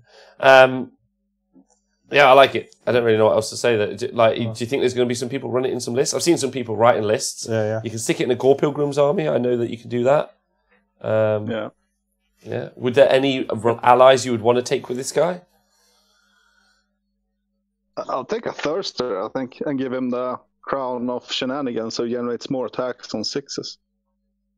You can't give him any. You can't give him any artifacts. No. But the Bloodthirster. But that might only be for demons, I'm not sure. All right, okay. I'm not sure that he needs more attacks as well. All right, Healing Frenzy would be nice, though. But then again, I'm not sure he needs it. Yeah. Well, like you said, the Chaos Sorcerer for the reroll ones and all of that. Reroll ones to hit, reroll ones to wound. I think reroll ones on him is great, especially as he's doing loads of stuff on 3s. And Scar Bloodwrath as well. I think that was a good shout. I think it'd be a great shout, yeah. Yeah. Oh, so JJ number 10 in the chat just said girlfriend was watching for 5 minutes until Jet left the stream. Now he's run away. Oh, so sorry. All right, cool. Well done, Forge World. You've released a model. Looks fun. It's cool. Make sure it comes with a base. By the way, if anyone orders one, make sure you email Forge World as you order it and you say, provide me with a base. Oh. Otherwise, you can keep it. Yeah, otherwise you can keep it and give me my money back. So I personally think it should have a base, but it's a cool model, and also I'm excited for people to put it on the tabletop because it would just be bonkers, and people will walk over to it and be like, "Wow." All right, John. Anything else that's going to come up before we talk about the next section? Nathan, anything that's come up for you? Also, Twitch chat. Any questions? Anything? That's come up? In Age of Sigmar for you recently? No, like I said, just been painting the gobbos. Painting them gobbos? Yeah, they're just so good. Yeah. I've nearly finished painting Zarbag, and I've got a few base coats on his gits. Super good. So have you decided which one is your favorite yet? I don't know. I do like the archer with the hood over his eyes. He's pretty sweet. The one, I think his arrows are falling out of his quiver. But probably, the 2 squigs are awesome. I like the one with the bone in its mouth. That's really cool. But maybe the squig herder. Is he cute? He's boss. Yeah. He's a real boss. The squig herder with the armor and the pot of coals on his back. He's pretty cute. He's not really cute. He's got that mushroom hanging out his mouth. Mushroom cigar. Yeah, he's pretty. I like him a lot. I mean, other than Zarbag, obviously Zarbag's Zarbag's the boss. He's pretty smart. Yeah. Fucking mental. He looks great, personally. He probably has one of the coolest spells in Age of Sigmar ever. Tell people what it does. Yeah. Hold on. Grobga has just subscribed for 2 months in a row. I want to say thanks. Thank you. Nice, man.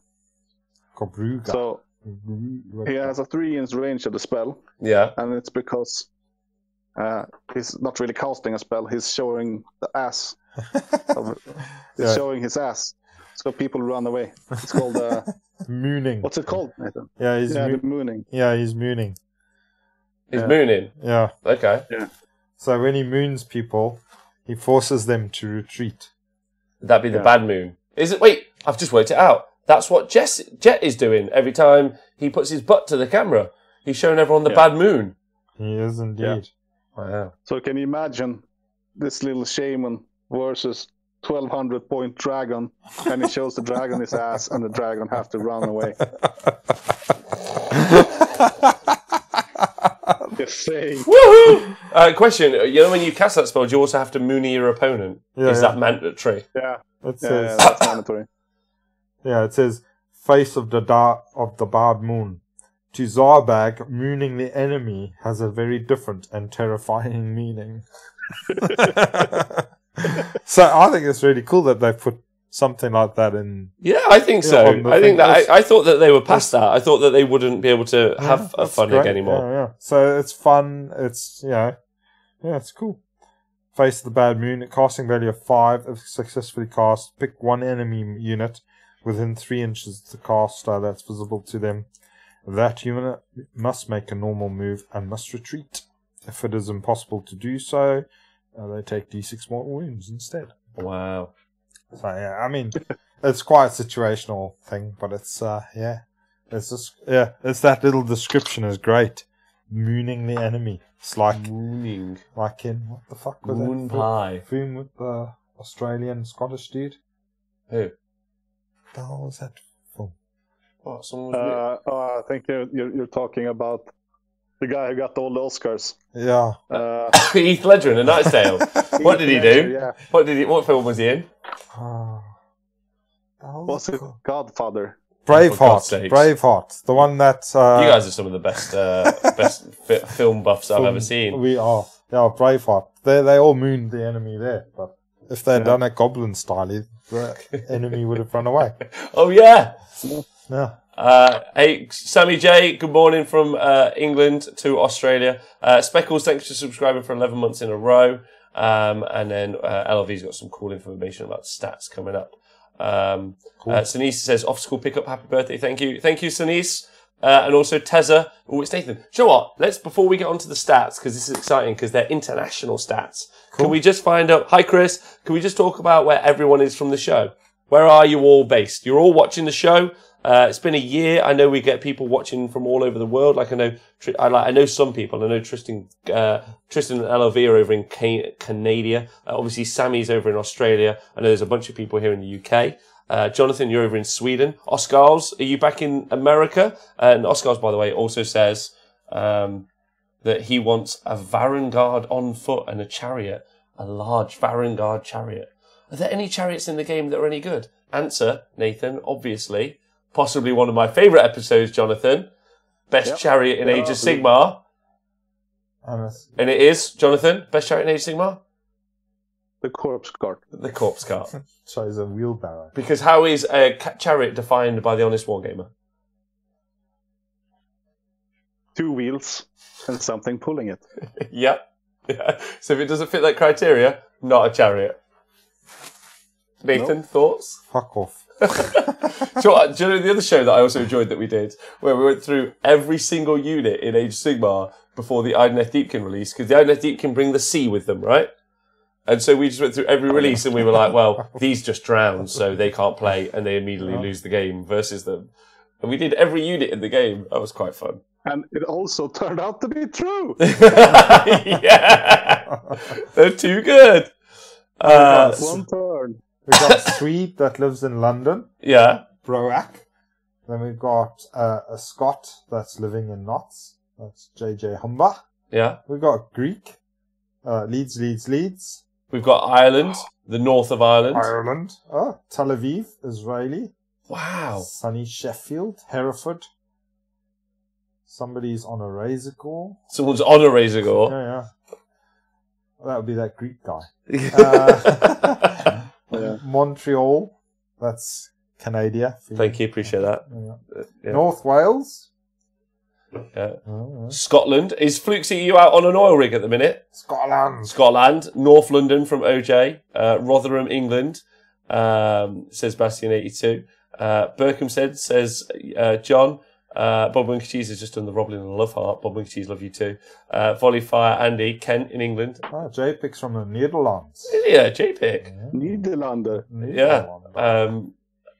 Iron Jaws Mark says Scotland. Calgary now. Maryland. Derby says Speckles. Oh, he's shagging sheep in Derby. And then Wednesbury. Yeah. So if you guys don't know, there's a bit of a rivalry between Derby and Nottingham, but there's not really any rivalry because can you really be rivals with scum? With beast men. Half sheep, half men. Oh, Mr. Ector, thank you so much. Mr. Ector has just donated 5 subscriptions to the channel, including to Zaradin, Dietex, Broback, Papine, and Poncho the Croc. So thank you, Mr. Ector. That is wonderful of you. Thank you. That's awesome. Oh, wow. That's so lovely. Thank you. Acrylic Chemist, thanks very much. And Tristan Gray, Charlottetown Pie, Canada, which is... They're just so literally people are listening from all over the world, which blows my mind. So, and that's been happening for the past year. We get messages to the Facebook page and the Twitter channel, all just from everywhere in the world. So you guys are brilliant, and it's kind of crazy, right? It's weird because that means, Nathan, most of not every country, but most of the countries in the world have seen your dog's bumhole. No, it's true. And Jonathan, most people have heard you saying, and most people know that you're a racist.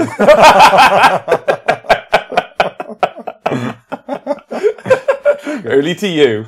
Only to the people in the Great White North. And Daisy the dog is from the wilderness known as Wales. Mr. Ector, thank you very much. A small gift for the birthday. That's awesome of you. Thank you so much. It's cool. It means all the people... Also, by the way, if you're a subscriber on the Twitch channel, it's wonderful. You can do it free with Twitch Prime if you ever want to. But it also means that you can use the Roblin in other Twitch shows that you're ever watching. So you can just take our little emoji and you can just be like, spam, just throw Roblins out all day. You might have to subscribe to those channels to be able to spam, but hey... Yes, some of those channels. You don't have to be a subscriber to our channel to talk in the chat. It's always free, but it is appreciated when you are a subscriber because it means we get some money to do the show, which is cool. Yeah. So yeah, everything we do is free basically. It's just crowdfunded, which is weird. Right, talking about free stuff, we're going to be doing the AOS tournament results for the 21st of October, 2018. Cool. Yeah. Is this okay with you guys? I'm going to read it out and you guys are going to give some advanced commentary. As of next week, there will be a live show, not a live show, there'll be a show done where I do a 30 to 40 minute show about the tournament stats that are going to be produced every week. Is the tournament stats part of this secret project in the future? Yes. Okay, so there's going to be a weekly show about that all the time. Which is really exciting. Big shout out to LLV who puts all those stats together. Means cool. Yeah. Jonathan, Nathan, what do you guys, and Twitch chat, what do you guys think of the tournament stats? Do you like them? Do you not like them? I like them a lot, yeah. They're quite cool. I do I like it. Yeah? Yeah. What do you get out of them, FYI? Bob Monkey Cheese, thanks for subscribing. Also, great to see you again. I get a little warm. We get to tell you that that Daughters Kane, in fact, doesn't suck. Yeah. We like pointing out when you fucked up. Yeah, good, right. Definitely get a nice warm feeling inside. Order Draconis, though, they're not doing well, right? Yeah. And I think, it's when you play, let's say you play a tournament and you play like a less popular faction or a faction that isn't doing very good. Yeah. When you do good with that faction, it's cool. Yes. You know that all the other people aren't doing good with it. Yeah, I think that's really key. And I think we talked about this on the show the last time we ever did it, where like the idea of star players. So I'm lucky enough I'm going to be interviewing Laurie Huggett Wilday. That's right. Yeah, the Sylvaneth Maestro himself. Yeah. That's how you say his name, right? Probably, yeah. Laurie Huggett Wild Tree Knob. That's his full title. Yeah. He doesn't like to be Esquire. Yeah. Balls. But Paul from the Bastion Game says, interested to see the differences in lists between Colin, Facehammer, and Ben at the GT. It is. Let me tell you, I wish I could talk to you about the secret project. Can't right now, but let me tell you, you guys are going to be these stats, secret project. You guys are going to be having full nerd boners in the future. But again, shout out to LLV who does all of the stat generation for us. It's going to be its own show every week now where I'm just going to freeball. So that means we can get back to doing rundowns and Battletome reviews and all those other things in the future. So that's cool with you guys. But sometimes we might do it on the Monday show as well, just so we can have a chat. I've got... Just to rub it in your face. Whenever you're wrong again, we'll make sure to bring it up. Yeah, no problem. So LLV's asked me to do some shout-outs for people who've helped with the stats. In the past 2 weeks, let you know what's been added since last week. In the past 2 weeks, we've added 9 events into the Matrix. Yeah. So that's cool. So 9 more events to kind of look at the differences in the stats since. So these are all international. So some are from Australia, some are from America. We've got Japanese ones, Oceania. So Dan from AOS Shorts has provided some backdated New Zealand results and helping track down other results. So thank you to him. Measured Gaming for the Bush Bash results. Nice. Yeah. Also, you can check out Measured Gaming talking about the lists before the Bush Bash. Say it. Go on. Oh, Bush Bash. Bush Bash. Bush Bash results. You can't beat a good Bush Bash. Martin Orlando and Joe K for the Octocon results and updates. Nagash of Sweden for our first Swedish data from the Fantasia Fanatic event. Jonathan, did you attend that? No, but my Swedish co-host did in my Swedish podcast. Oh, lovely. Did he do okay?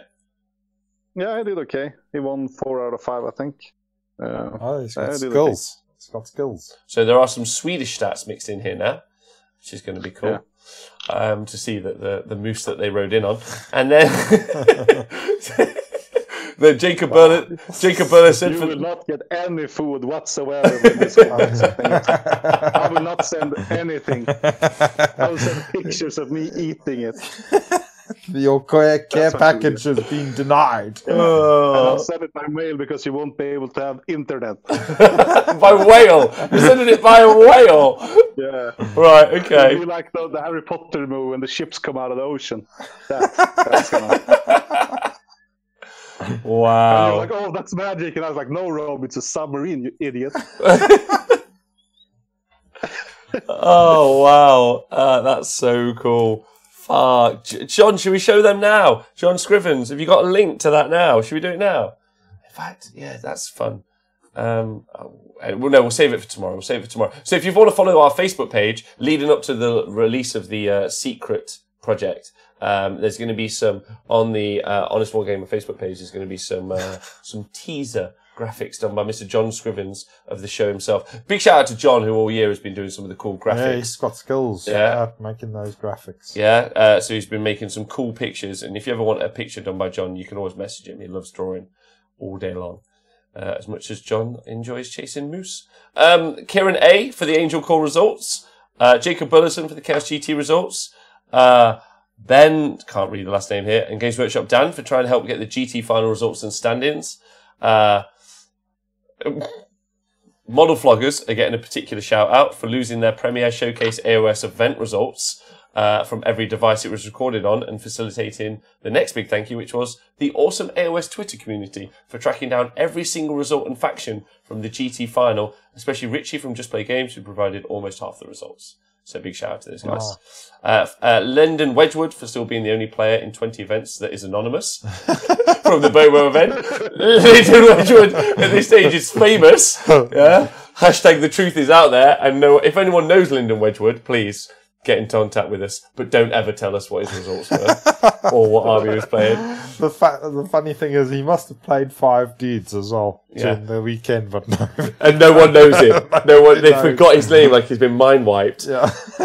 Kaiser's also.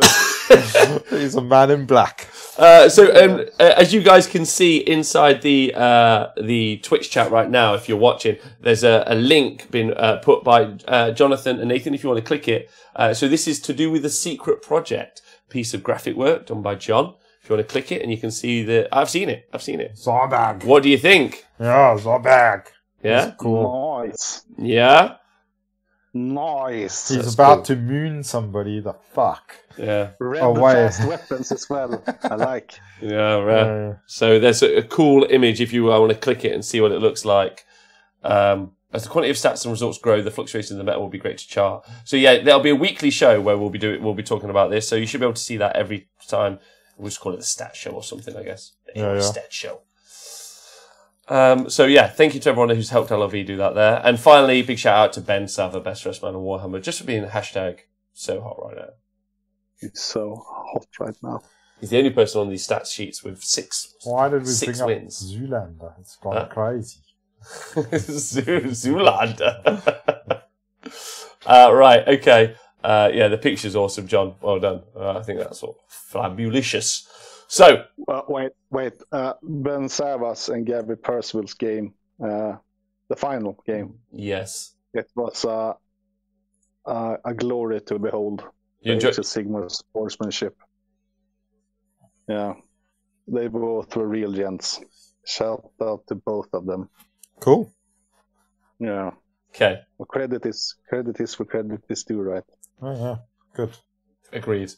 LLV is just that only 2 people have managed to podium 2 separate UK events so far: Laurie HW and Ben Sava. So there we go. That's why we're having Laurie on the show, because everyone's talking about Ben, but no one's talking about the tree man himself getting 2 podiums in the UK so far. Laurie HW. So look forward to that show coming from the Wargamer. So should we talk about the stats? Yeah. So the most represented army in Age of Sigmar. So this means if you go to a tournament, the most armies at competitive Age of Sigmar events from the world so far is, Nathan, guess? Legions of Nagash. Ooh, so close. Jonathan, your guess? Oh, it's not Legions of Nagash. Shit. Stormcast. I don't want to say Daughters of Cain. I don't want to say it. I'm not going to say. Stormcast. Okay, Stormcast. Stormcast. That's correct. Yeah. So Stormcast are the most common army that you'll face, with over 115 cases of them being used. By the way, these stats are generated from 20 events, maybe more. I did actually have this written down. I'm just next time. That's why I'm going to do it as a show offline, so I can make sure all of the stuff is just smashing, right? Let me just check this, because it'll say in the chat how many events there are. Sheets up on the screen as possible. No, but next time it will be up on the screen as possible. So 20. I just haven't had time to do that today. LLV says 20. Yeah, perfect. So it is the same stats as I'm seeing here. So 20 events, which is 946 potential armies, 2,500 games, Nathan. That's how many of the stats that we're currently looking at, which is pretty cool. Cool. It's that fucking Muppet. What's happened? It's got keys stuck in the door. Who's got stuck in the door? Old my arch nemesis, Warhammer TV Dan. He's got his keys stuck in the door downstairs and he can't get in because he's currently homeless and girlfriendless. Yeah, and he's the worst person in the world. He's still getting on all right without the girlfriend thing. That's for sure. Yeah, but that girl he's sleeping with looks exactly like his ex-girlfriend. Isn't that weird? Not really. I guess that's his type, isn't it? What? Dark hair and frumpy. That's weird. Yeah. You didn't go any further with it. I really thought you'd go further with it, but you didn't dare. Well, he might end up in prison. Right, so our data now is 4 continents, 7 countries, 20 events, 946 players, 4,700 matches played. Chaos Dwarfs are currently the most played Dwarden faction and the best performing. Oh, shit, son! What are you going to say? Dispossessed Dan, if you're listening to this, fuck you. Nathan, fuck you. Jonathan, fuck you. What do you think about that? Say something. It's not real. Those are the stats. it proves the point that numbers can lie sometimes. Huh? Yeah. I just think like the other dart it's not even a sport. I mean, realistically, you finished below Speckles at the finals. Only because they're short. Only because they're short. And Speckles has been practicing, as you know. Everyone, I'm so sorry, Nathan. You haven't got this? Hold on. I genuinely are gonna have to go and let him in. Can you quickly open the back? No, we can't. He's locked downstairs, and there's no back door. I can't open the back door. It doesn't open up. How has he got stuck? I'm gonna have to. Nathan. Yeah. You need to carry the show on. Jonathan, you need to carry the show on while I go and see if I can. Jonathan, there's in the Facebook chat. John is the stats. I'm sorry, this is unprofessional. Our entire show is being derailed. It's being derailed by a Games Workshop employee. That's what's currently happening. Sabotage. A Games Workshop employee is derailing our show, the most popular Sigmar show in the world. Yeah, with the fact. So I've sent you, John. Have you got the tournament stats so you can read them? Yeah, but we're gonna talk about dwarves, I think. So go away. You guys want to talk about dwarves? All right, real dwarves. All right, you guys deal with that. I'll go. Carry on the show, Nate. Yeah. I mean, we know the truth, Nathan. Yeah, we definitely do. We don't play the real dwarves because people get sad because they get shot in the dick. A lot. Yeah. So, did you want to go over your list for the weekend that you're taking, seeing as we're having this interlude and we're talking about dwarves? Because we've seen a bit of love for your list and similar type lists. So, starting with the Barak. Which Barak? Barak Mornar. Yeah, the pirates. Speaking to my plunderous ancestors, so we have to go full plunder. So Barak Mornar is great. So I can run and shoot the first turn, which is super good, because I can utilize the best command abilities for the Arden, the move 6 inches when you run. Yeah. And still shoot, which is great. They also give you a re-roll to hit on a unit that your general can pick. Well, yeah, so it's all units that are close to your general within yeah. So he can give them rerolls against a unit that he picks. Against a unit, in the shooting phase. So that's very solid. And also have a once per game activate a unit too in the close combat. You can activate one unit to attack in the hero phase, which is really good if you're running engine riggers. Yeah. Which once you close quarters, and then just for that one hero phase, you can just activate them again, and they're pretty decent in a fight. And obviously they can still be buffed up with their chemists and stuff, so yeah. Yeah, they can. So if you do it right, you can hit 3 times with them without your opponent fight back. Yeah. Like if you place them behind bubble wrap and your opponent charges it, so you can pile in their combat phase, and then you pile in your hero phase, and then you pile in your combat phase if there's something left. Yeah. So that's pretty sweet. Ladies and gentlemen, I'm back. I'm back for the show, but Nathan, some people may not know, but Nathan's an engineer of sorts. Nathan, the key is definitely stuck in the lock downstairs. Is there any chance, because the bar needs to open? Oh, okay. Is there any chance you could do some sort of go and perform some tooling? Magic. Tooling. Yeah, you could just put your microphone on mute and you'll be fine. Oh, take it off. That'll work too. Thanks, Nath. Appreciate that. As you can see, Games Workshop have sent an assassin to sabotage the show. Don't trip over the cables. That'd be great. Right, so what are you guys up to? Catch me up, John. Where were we? We're just going through my list I'm taking over the weekend. All right, okay. That's what it's come to. Nathan, what are your thoughts on a combined Dwarden book? Yeah. He says yes. Okay, so Nathan's going to go out there and tell us what the fuck is happening. Hashtag where exclamation mark where. If you ever want to ask where Warhammer TV Dan is, just put exclamation mark where is Dan in the chat, and it should say learning to paint. There we go. Should we go back to the stats, John? Yeah, that's it. He's locked the key in the door, and it's like stuck in there, and then they can't. It's like you did it on purpose, right? Yeah, but then no one can get in, and they've got a really busy night planned tonight, and they've sold loads of tickets. So, like, it's like stuck. And it's quite funny, but also anyway. Let's go back. just don't tell anyone, or he'll feel really embarrassed. No one tweet him. That would just be terrible. No one tweet him. Got the key stuck in the door. You idiot. That would just make him feel sad, I bet. Yeah, don't do it now. Don't do it now. Don't tweet Warhammer TV Dan and just say, you idiot.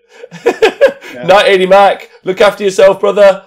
Take care, Eddie. Also, if anyone should check out the Sheffield Slaughter. Sheffield Slaughter is going to be an amazing Age of Sigmar event next year. Yep. Yeah. Right. Okay. Right. Let me go back to my notes. Dispossessed finally had another player emerge from their mountain, winning 2 games, Jonathan, out of 5 at Octocon. They've now posted 2 results in 20 events. They've won 1 game out of 5 and 2 games out of 5. It's not 0 games out of 5.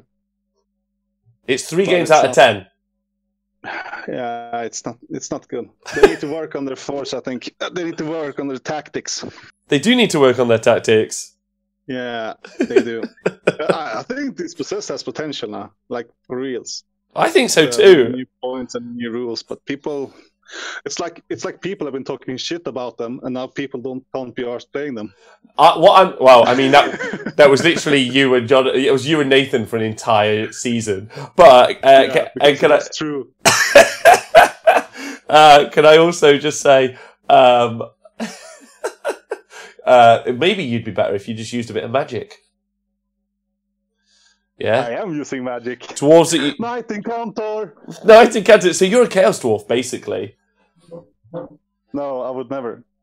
No? No, because I use magic. I don't worship Satan or whatever thing that you worship. We worship cow people, so you leave us alone. But Chaos Dwarf players, not Chaos Dwarf players, Dwarden players and Dispossessed players, you need to be doing better. That's what we're saying, right? Yeah. Yep. You have the tools. Go out there. Be strong. Yeah. Be vigilant. So last time since be vigilant, be wary, and be short. Stand on your tiptoes. So this weekend, and since last time we talked about the stats, Daughters of Cain were out again winning multiple events this weekend, as well as the GT final, obviously with Ben Sava. So we'll talk about that. Stormcast have now usurped Legions of Nagash as the most played faction worldwide. So go Stormcast. Do you think that there's going to be more Stormcast armies in the future? I think Stormcast are really strong, right? I think they're really strong, yeah. So it's a very accessible army, and it's easy to paint up, and but also I think I'm a bit split regarding this new release. The models are great and everything, but I feel like they also overshadow some of the old stuff a little bit. You mean the new units? Yeah, like the only reason that you like put Liberators on the board now is because you haven't painted up your Secretors. Yes, which I think is a bit of a shame. It is a shame. Yeah, because I was talking about a bunch of guys with like internal balance and stuff, and maybe it was you actually. Yeah, it was with me. Yeah, it was. And these people probably already heard it. That they should focus on internal balance, like before external balance. The company. Yeah, because if they balance it internally, so all the units in the book is viable, they could either bump the whole book down or the whole book down. Up or down, depending on what's needed. I think Age of Sigmar is in a great place. I think loads of armies are viable. Me too. So we're going to be good. I 100% agree. I don't think it has ever been this good, actually. But there's always room for improvement. I mean... No, I agree. I think, and there's some armies you just got to stop being a snowflake about it and get on, right? Yeah? Yeah, exactly. And I mean, obviously, tournament-winning armies, like, let's say, Daughters, they do become popular as well, even though it took quite some time for Daughters to get popular. I literally talked about this. I did a 40k show last night with the Chapter Tactics guys, and we were talking about the same thing. Yeah, sometimes, because they literally doing the same thing with stats, but for 40k. And we were just saying sometimes armies just go in and out of vogue just based on like people just want to try something else out, I think. And some people say, it's because of the shift in power level of the game, but Quick report on the door situation. Nathan, do you want to grab the mic and just tell us what's happening? I'll go get some tools and cut the lock off the door and go and find a new lock somewhere. Oh my god! Oh my god. Okay, brilliant. Okay. Good night, people. Good night. Yeah, I've got to go and get my van and tools and shit, so yeah. Oh, Nathan. Oh. Okay, all right. Well, I mean, I'll come back here. Yeah, I know. It's just brilliant. It's brilliant seeing you. You're great. Yeah, I'll be back in a bit. I'll see you in a bit. Yeah, good. But these people... Nate, thanks for being an amazing dude for a year. You've been so badass. Yeah, you're a superstar. Everyone should follow Nathan Prescott and Jonathan Etlett anywhere in the world. They're just the best dudes. Are we even live, John? I think we're live. I can't get I can't get my Twitch. Yeah, my Twitch thing won't work. I can't read the chat anymore. Can you see the chat? I can see the chat, but I don't know if I can try it. Test. Is Twitch broken? I think he. Oh no, it's come back for me. So if someone, I think he cut the internet cord wire as well. What, when he went by? Time I said, fuck the lockup. Turn them off. They're too good. All right, okay. Well, we'll keep talking. I can't see any of the Twitch chat, so if you could be the Twitch chat commander, because I don't know what's happened to my Twitch chat. It's just vanished. So refresh. Have you refreshed the page? I did that several times. Thank you. I know you're working. I know you work in IT, but have we tried turning it off and on again? Oh, have you tried? Listen, have you tried turning it on and off again, my friend? Oh, I've tried that. 95% of the people have not done that. They haven't tried it. No. And then they try it, and then it works, and it's like, oh, who would have thought? Okay. Not you. Not me. I'm just going to find out, is Twitch broken? Yeah, I think the chat is, Nicholas is saying it's done. It's gone? No, Nicholas is saying it's done. Who's messing it up? He's sending some virus over Wi-Fi now as we speak. No, we can hear you. Okay, so everyone can hear you and see me. Good. All right, well then we'll carry on. I just can't read the chat, which is sad. Oh, that's my favourite bit. Dan is a demon in human form. Can you see the chat? Yeah. Oh, well. All right, well, then you're the guy reading it, okay? Yeah. Okay. Right. Oh, I can see it again. It's back. Right, so more facts. Stormcast, Beast of Chaos, despite looking strong on paper, so far have failed to capitalise, showing up in a few of the last couple of weeks' events, including Games Workshop final. But that's, to be fair, they've just started out, right? Yeah. Like people who will have been putting armies they've already had on the board. So I think realistically we need to give Beast of Chaos some time before they start to make their emergence. And then USA Canada is the land of Nagash. Daughters of Cain only won one event there so far, and it was this weekend. So would you propose? I can see you guys. Hello, dudes. Would you say that is because of because people haven't caught up? Also, Graham, thanks for subscribing on YouTube. Would you say people haven't caught up in America with Daughters of Cain? Maybe people aren't playing them as competitive as over in Europe, because they're doing a success in Sweden, absolute success. They're doing a success in Australia as well. So what is it? What is it that makes America the outlier? If anyone's listening is one of the competitive American players. But that said, Bill Souza, not this weekend, weekend before, won a tournament with Flesh Eater Courts. That's cool. That's really cool. Yeah, I've asked Bill, he's a member of the AOS ETC team. I've asked him to come on the show, so he's going to come on the show and talk to me about that. And Flesh Eater Courts, by the way, an army I've definitely trashed as being uncompetitive. So I'm super pleased for Bill, and I'd love to hear his thoughts on why he's been able to do it. It should be good. Yeah. RKM prices are higher in America. Can't afford 1,000 Sister Slaughter or whatever. Well, if they're doing good in Australia, man, you have no excuse. If I could just get a points hike, I don't know. I think Stormcast are fine, personally. I think they need to do something with the old troops. I mean, it can be the fact that it's all new and shiny. But the Secretaries is better in every way than Liberators. So I think whenever I do the stat show in the future, I think there's going to be a cast iron rule that we're going to follow. And it's one it's going to be not what Games Workshop can do, because they are more than likely to spin a wheel and do something we were never expecting. That doesn't mean... No. Yeah. You know what's going to happen? Yeah, go for it. This is the wheel that they're going to spin, but they're not going to spin it. They're going to look at it, and they're going to make adult decisions based on the stats from tournaments.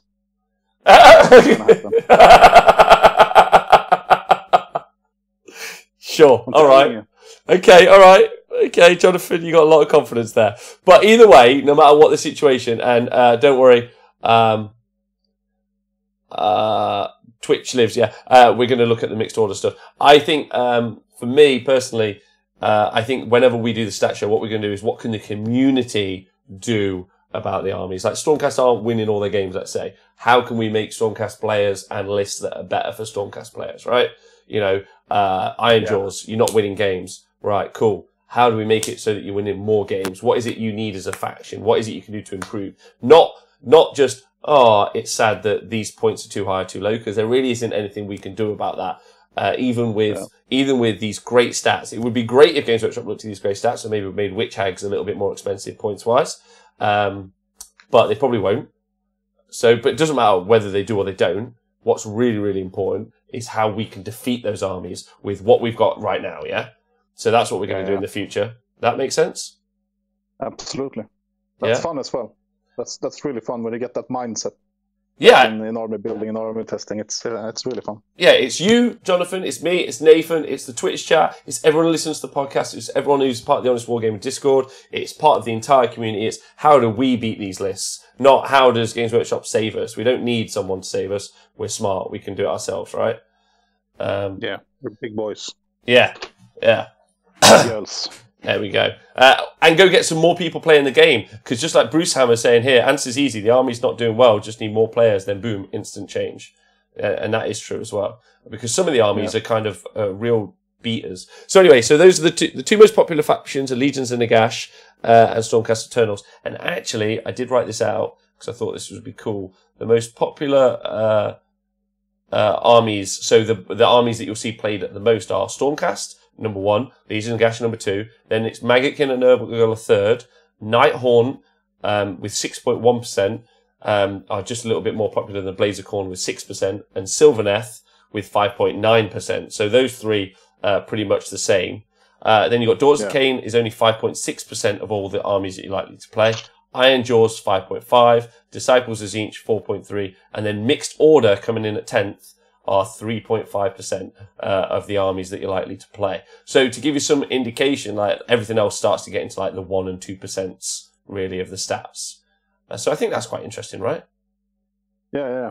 I mean, you say that there is like 5% Daughters players, right? But then again, if you look at the win rate, you're more than likely to face them if you're doing well at a tournament. So then the percentage increases. Yeah. So even though it's 5%, it's still worth taking them in consideration, like when you're building lists. Yeah, exactly. So the first thing to talk about, so we'll go straight onto that in a minute. We'll go on to the match win percentage. So in your first games, your first 1 or 2 games, you're more than likely, and actually you're most likely to always play a Legions and a Nagash army. And the reason for that is they represent the second most popular army there, and they have the second highest win rate. So if you win your first couple of games, you're more than likely to play a Legions and a Nagash army at some point.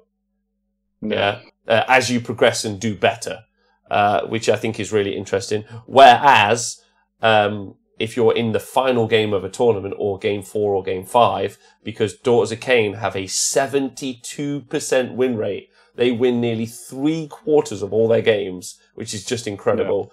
Then you're more than likely going to be playing them games 4 and game 5.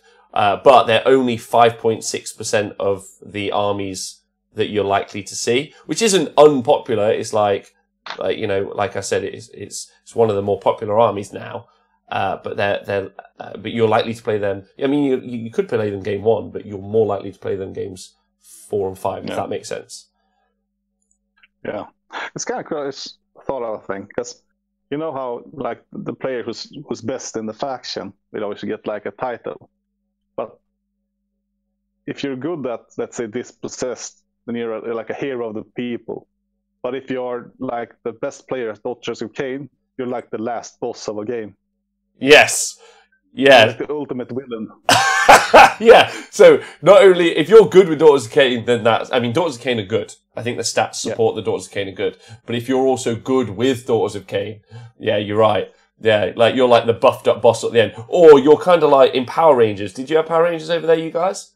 Yeah, we had it until they banned it because a kid kicked another kid to death. Then they banned Power Rangers and Darkwing Duck.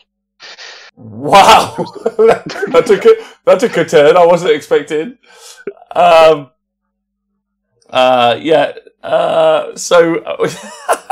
So it's kind of like when they defeat the weekly bad guy on Power Rangers, but then Rita comes over and just makes that particular bad guy even bigger. So that's what you're fighting if you're fighting the best Daughters of Cain player, right? Yeah. But what's really interesting about some armies that are like the bridesmaids. So Daughters of Cain. They have 12 5+ wins, so they're the most and best performing army for winning tournaments. Daughters of Cain, hands down. Yeah. Second most is Legions of Nagash, 14%. But if you're going to win 4 games at a weekend, like if you're like, winning the tournament would be nice, but I don't know if it can go all the way, then the most successful 4-0 army is Legions of Nagash with 18%. Much higher than any other army for being 4-0 out of a 5-game tournament. The next highest is 11%, which is Stormcast. So I find that quite interesting as a stat, that they dominate winning 4 games, but when it comes to 5 games, they just get their ass. I mean, they are in second place for winning 5 games, and Stormcast are in third, but Daughters of Cain just dominate them with 25% versus 14. It's pretty cool, right? Yeah, and that's when we have these amount of factions. I mean, 25% is actually a fucked up statistic. Yeah, it is a fucked up statistic. Yeah, it is crazy. And also, big shout out to LLV and everyone who's helped him put these stats together. So instead of it being just kind of like, you know, anecdotal, like, you know, you have to be aware that Daughters of Cain are going to be there, and you have to be aware that Daughters of Cain armies win almost 75% of their games. They almost win 3/4 of their games, 72.5%, which is just crazy. Yeah. In fact, Daughters of Cain have never been 4 losses and 1 win. Like it's just never. That's never happened. And they've never had 0 wins. They've always performed at least 2 wins or higher. Yeah. That's crazy. That's crazy stats. Yeah. What do you think about that? What? So go on, John. Sorry. Like this is a bit of a rant of Daughters, but not really a rant. But the thing is with the army, it's really well designed. I mean, it's great design from a perspective where you get to interact with the army. Sure, they cut your eyes out, but nonetheless you get to interact, and you might get to shoot some combats here and there, right? Yeah. And the only thing that I heard some arguments about is the Holy Within buff for the Witch Hag and stuff. But overall, it's just a really well designed army. Like internally, maybe not externally as much, but internally, it's a great. I'm listening. Hello? Oh no, Jonathan's gone as well. It's just me. It's me versus the world. This is kind of fine. John, I can't hear you, my friend. I don't know where you've gone, but that's okay. I'm just going to keep talking. How would you explain an army like Seraphon, which on paper seems pretty good, mobility and magic, can't score, reach top 10s at least sometimes? I've only seen top 5. Seems just silliness. Maybe it's a number of player. I'd like to have your insight. In my opinion, Dan has teleported to Sweden now to disrupt Jonathan from being on the show. I would say that Seraphon have got some good builds. I think that's my opinion. I just think that Seraphon have fallen out of vogue because the opinion has become that they're not good. But if we look at people like Laurie, who again with Sylvaneth has been out there kind of championing the Sylvaneth cause, there isn't really a person in the Seraphon kind of community who's out there really pushing them as a competitive army. And that might not be fair. If you listen to the show and you're like, I do, dickhead, and you're completely wrong, message me and talk to me and tweet me, because I want to hear about it and I want to be involved and I want to know what you're thinking, because I can only really talk about stuff more, I was going to say better informed. Yeah, I can only talk about those things being informed well if you're communicating with me. So I would really like to, I would really like for that to happen and for you to tell me. But I'm going to put hope you're well. Right, so yeah, I think Seraphon can do really well. That's still my opinion. I still think Seraphon can do great. So anyone who thinks that they can't, disagree. Sweet things. Yes, I think Seraphon can do great. That's just my opinion. And the challenge is out there to Seraphon players to do so, right? Right, following up, let's look at these other stats. So, oh wow. So the worst performing army on 0 wins is Iron Jaws.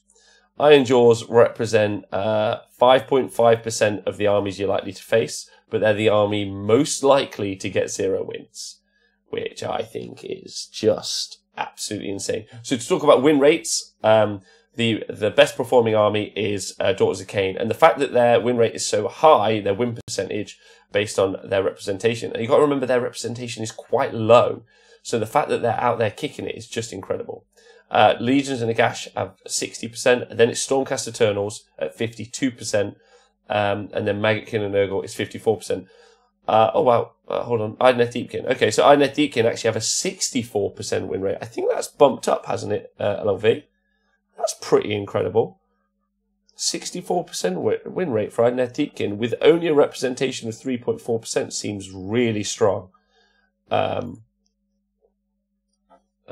There is a Jason Bourne style battle going now at Jonathan's house. He's a sellout. He wasn't the Seraphim champ. You're right. He really wasn't. Hold on. Smashed it. Hello. Yeah. Hi, Jonathan. Yeah, how are you? Hello. It's good. I think I got hijacked by some. We heard Dan came over to Sweden yet. Yeah. I did a really long rant about Daughters of Cain, the book about Daughters of Cain. Oh, that's good. That's good. Games Workshop turned off the rant so we couldn't hear it. No, yeah, I think so. But it wasn't a bad rant. I was saying like the book in itself, it's not badly designed. In fact, it's one of the best designed books that they have released, in my opinion, because it got like this well internal balance. Like if you look away from the hags and stuff. But overall, it's a great book. So like, if we were to change anything about the book, it would be hard, other than the points, obviously. Yeah, I personally just think the hags need to go up, and I think the witch elves could do with maybe 10 or 20 points on a block. Maybe 30. Yeah. Like, if you were to take them as a big 30, maybe add 30 points to them, in my opinion. Yeah, maybe. Maybe. I just think everything. But I'm also agreeing with you on the fact that I don't think people have built armies to beat against Daughters yet. Yeah, I agree. Because the daughters at our club is getting their ass kicked by Scryer.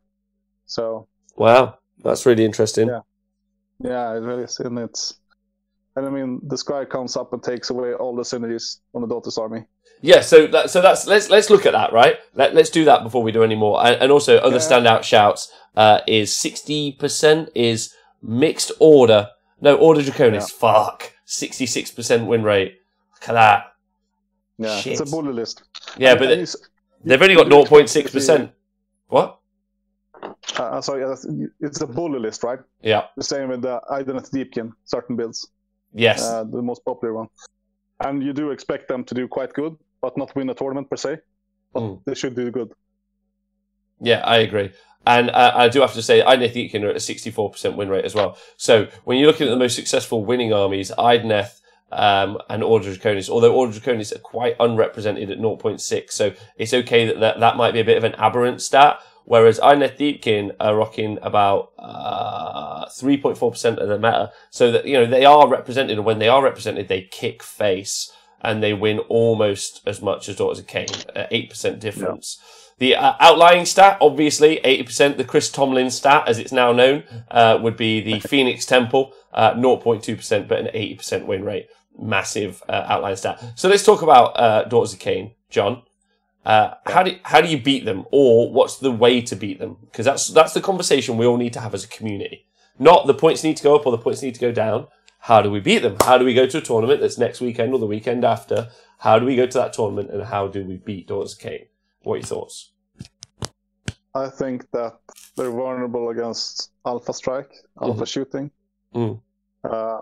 So obviously, as I said, Scryer coming up and dealing all those mortal wounds, destroying the key pieces, and then charging into a block and destroy one block.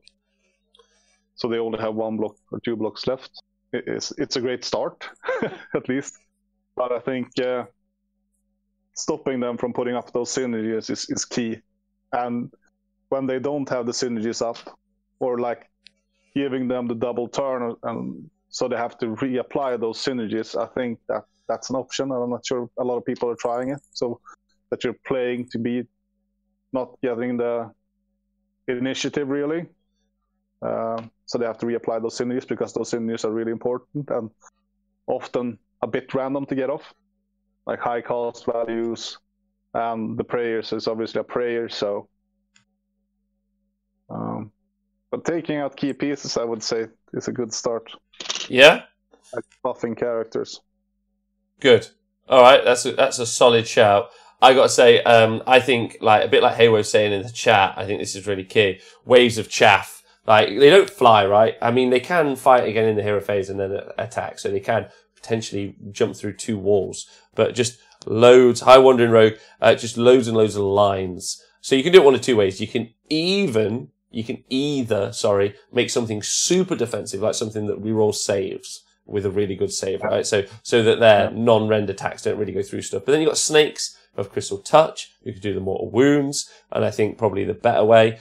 But I think making it so that they just can't leave their deployment zone, and they've just got to hit chaff line after chaff line after chaff line of crap while you just sit on objectives. It really does depend on the missions as well, especially when like they've got half of the objectives on their side, you've got half on your side. That's a bit difficult because they only need to punch through on one side. But things where like it's all fighting in the middle, like shifting objectives or focal points, you know, if you can get a line of units ahead of them and keep feeding them lines of stuff, they shouldn't, because they don't fly, they shouldn't really, I mean, they're fast, they can run and charge, so they might be able to sneak over, but, you know, depends what you got. Big horde of just crap that they can just not chew through. Seems like a positive, in my opinion. Yeah, absolutely. And I mean, also, close combat is their forte, right? Their USP. So don't interact with them in close combat. Just shoot them. Yeah, there's that. Or there's shootout, or their key pieces, that like their synergy. And I do think we're going to see a return to shooting in Age of Sigmar. Me too. I mean, I don't think we will see the clown car build. I hope not we get to see the clown car build again, because that one is probably dead, or something similar. But I do think that shooting is overlooked at the moment. And I think a good shooting unit that can fly is probably one of the strongest units in the game at the moment. Yes. I think so. Yeah, I'd have to agree with that as well. Yeah. 3 people handgunners with blessed weapons. That could be cool. So we might see a return to shooting. And for me, so shooting out those key synergy pieces and then stopping those non-flying combat units from getting to where they want to be. Those are the 2 things. So if you can find a way in your army to do that or shut them down, I find that good. I also find they're quite weak on magic, John. They don't tend to have a lot of spellcasting in their army, which means they don't have a lot of unbinds in their army, right? So if shooting isn't your way, you might be able to drop a ton of endless spells in there. You might be able to do a bunch of different magics in there. a really good one, I think, is like do a bunch of offensive magic spells and then just cast shackles when they've got no unbinds left. Just leave it in their deployment, and then their turn they've got to either unbind it or and that might be their wizard that they were hoping to cast Mind Razor on, right? Yeah. You can mess about with them, but I'm not saying it's easy. I'm not trying to talk like, oh, that's so easy to do. This is the way I do it. I'm just giving you suggestions and ideas. And if anyone has any other suggestions and ideas, I'd love to hear it. But I think that seems like the most competent way to go about it, in my opinion. Yeah. Yeah. And I don't think you can go about it without sacrifices either. You need to interact with the army, probably. Like in general, you need to interact with it. You just need to know like what to interact with and with what. But I don't think you will get away with them losing zero victory points or kill points. You have to accept that. And then Broke says, you talk on magic and shooting. Are you mad? So the blessings done by the witches. What range is the blessing done on? What range do they do? Too long. Is it quite long? It's not like 12 inches or something. Yeah, but that's long enough, I'd say. If it is, I think it's around there, but I'm not sure. I was just saying, if you're using the priest to use the get over ability, could you drag a unit of witch elves away 14 inches? That's probably too far. I think that. Yeah. Cool trick though. That would be a cool trick though. More interesting to drag the hag towards you. Yeah, drag that hag. Yeah. It's possible. LLV in the chat's asking, you played Daughters of Cain. I did at the weekend twice with the Heats, the shooting army. Apart from the Kadai mistake, what would you have done differently? I don't really think mine was a shooting army because it's 20-inch shooting max. I think when you get onto armies like Kharadron Overlords, Arcanauts, like Jonathan's running, when he's got 24 inches and you can move 4 inches, so it's 28 inches, that's where you start getting to some good shooting. Do you want to hear something, Rob? Tell me. I can move my Arcanauts 10 inches the first turn and shoot. Wow, because you're running them as part of a Firestorm city. No, man, I'm running Barak Mornar, the Pirates Jar. The Pirates Jar. Okay, yeah. Cool. So wait, so you've got 34-inch effective shooting? Yeah. Okay, so that's almost double the shooting range of my Fireglaves. My Fireglaves were more designed to sit it's like a bait and trap army. It was more meant to fight in the middle of the board and shoot anything that was set on objectives in the middle. And when units wouldn't sit on the middle of the board, I would just be in a fucking ton of trouble. Yeah? Exactly. Like, if you were playing, let's say, because when I played Dispossessed back in the day, hashtag best dwarf player in the UK, the biggest struggle was when your army got pushed back because you don't have the time to get off the board with your movement 4. Like, if you only get to start top of turn 3, to move your army, it's often too late. Yeah. Yeah, it's so difficult. Good shooting armies. I'm talking about 4 Stormcast Ballisters with. I'm thinking 4 Stormcast Ballisters with the Ordinator, and then an Incanter with Comet. That's a start. Yeah, that's I'm just gonna fucking wreck something. That's a lot of points invested in those ballistas, man. I'm not sure I agree there. Well, no. So anything. So you never take an Ordinator. With anything other than 4 ballisters. Yeah, and I agree with you. It is a lot of shooting. It is. I'm not. And all those points are wasted if you come up against the Sylvaneth army. Then it's just a waste. It's not a waste, because that's not true. That is because you're right. You can't see past the Sylvaneth Wildwood, but it's some of our conversation that we've had on the show, John. Yeah. That's led to people thinking that shooting maybe is not as good as it once was. I just don't think that's true. Yeah, I think there's a room for shooting, and until someone goes out there, currently this is what's happening. No one's running that build. Yeah. And so no one has any data points as to whether or not that build is good or not good. You and you're saying Sylvaneth Wildwoods, that's going to be an issue, and I'm saying, they are a part of but you're more likely to play Legions and Gash and Stormcast. If you took those two in account, you're 3 to 4 times more likely to play those 2 armies than you are a Sylvaneth player. Yeah. And then as you progress, Sylvaneth players don't tend to do great, right?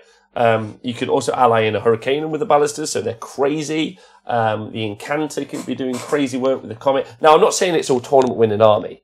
What I'm saying is there are ways to do stuff, right? And that's just me thinking about Stormcast. There is Cunning Ruck, that's a shooting army. There's Clan Scry, as you've talked about with your guys. There's some shooting knocking around that people just aren't taking. I find shooting quite... Go on. A stupid good unit now, in my opinion, is the Envin Riggers. They are one of my favorite units in the game now. I run 2 units of 9, and I run 2 units basically because of Wildwoods, because they fly, so they can shoot into Wildwoods. And I mean, with the rivet guns, 3 shots each, when 1 damage 1 shots, and they have great mobility with those grapnel launchers, and also you can fuck shit up in close combat with those Rend 2 attacks. Yeah, man. But fast units, a fast unit with fly, it has good quantity, it also has Rend on it, its attacks. It's like Envin Riggers, I think they are really good. Really, really good. Wow. Okay. So just to point out what's being said in the chat here, at the Sydney GT, which had some soft score weighting to its final results, but someone won 5 games and lost no games at the Sydney GT and ran 3 ballistas, an Ordinator, and a Comet. So I didn't know that was true, but yeah. So I think that's interesting. Yeah. Yeah, absolutely. Look, I'm not saying that it's bad. It's good when you get to use them, but it's like when you not get to use them, do you want to have so many points invested in a static shooting unit? Yeah, but Stormcast can deep strike, right? They're not as static as just deploying them on the board. It's not a dwarf cannon that's just going to be where it is for the whole game. It's an entire element, and if you think about that as a bully piece as well, like imagine you've got the Ordinator, 3 ballistas, maybe 4, yeah, and you go right. Ballaster in the heaven, ballaster in the heaven, ballaster in the heaven, ballaster in the heaven, Ordinator in the heaven. And you're like, all right, cool. Incantor on the board. All right. And now you're 6 drops in. Your opponent doesn't know where the fuck you're going to go. They might be down to putting down their valuable units that you want to shoot. Their Silver Death Wildwoods are already going to be on the board. You can start making some pretty hefty decisions for yourself. And talking about that, talking about hefty decisions. There's a group of local lads, the Hellstorm Wargaming guys, big guys, but also I'm a big fan of those guys, and they've just raided us, and they want to learn about Age of Sigmar, because they don't really know how to play. Plus, they keep playing 40k, and they keep shouting Space Marines at each other, and then go, "Oh, shooting!" Which is what we're talking about, right? I don't know. I think there's more to it. I think 1 or 2 is great. I'm not sure 4 is. I think that's OTT, but then again, I might be wrong. I mean, I might be wrong with this whole Caladon Olos thing, but I'm gonna try it for science, right? See what happens. And my list feels strong, but it can probably get better. And for season 2 of The Honest Wargamer, what is our catchphrase? Don't be a fucking nerd snowflake. No, that's not our catchphrase. Our catchphrase is any army's a winning army if you stop being a snowflake. If you stop being a snowflake about it, right? So, just giving some ideas, because there are loads of Stormcast players out there. It's the most popular army in the game, But based on the stats, gentlemen, you're most likely to win 4 games and not 5. Yeah. No, sorry. You're most likely. Your best chance is 3 wins. You've only got 10% of the field of winning 5 games with Stormcast Eternals. So we're just talking about ways to defeat Daughters of Cain. Confuriosa, I hope you're well. Hellstorm Wargaming, all you guys who just joined us, thank you. You guys are brilliant, and I hope you're having a great day. And I did have a question from on shooting. That's where Dreadwood is so strong. Turn 1 subterfuge move gives 6 bow hunters, Durthu and Ariel, all with Furon's Wrath. Reroll wounds plus Geminids, eliminates 2 to 3 key pieces. So there's C Black Oz at 66 telling us there. So some shooting coming from Sylvaneth as well, John. Yeah. I mean, Dreadwood is a shooting list in my opinion. Like the strongest build. It's a shooting list for sure. Absolutely. But they have a bit of more shenanigans than pure shooting, but there's a shooting element absolutely. So I just think, I mean, the thing with shooting is that it's still good, but it's not as broken as it was. But you could shoot wherever you wanted to. Now you need to actually like play the game. You still get to shoot. I mean, it's still the same weapon profiles on those big guns. But you have to think more like where you put your guys, like choose your combos. You can't just charge into one unit and expect to shoot another. I don't know. I'm gonna call people out. You say people in general are chickens. They don't try. They don't want to try. Stop this. Last week, Nathan insulted the entire Death Grand Alliance, and now this week you're insulting anyone who's got a gun or a bow. No, anyone else who don't have a gun. You two Iron Jaws. You two Iron Jaws. You throw something. One gun.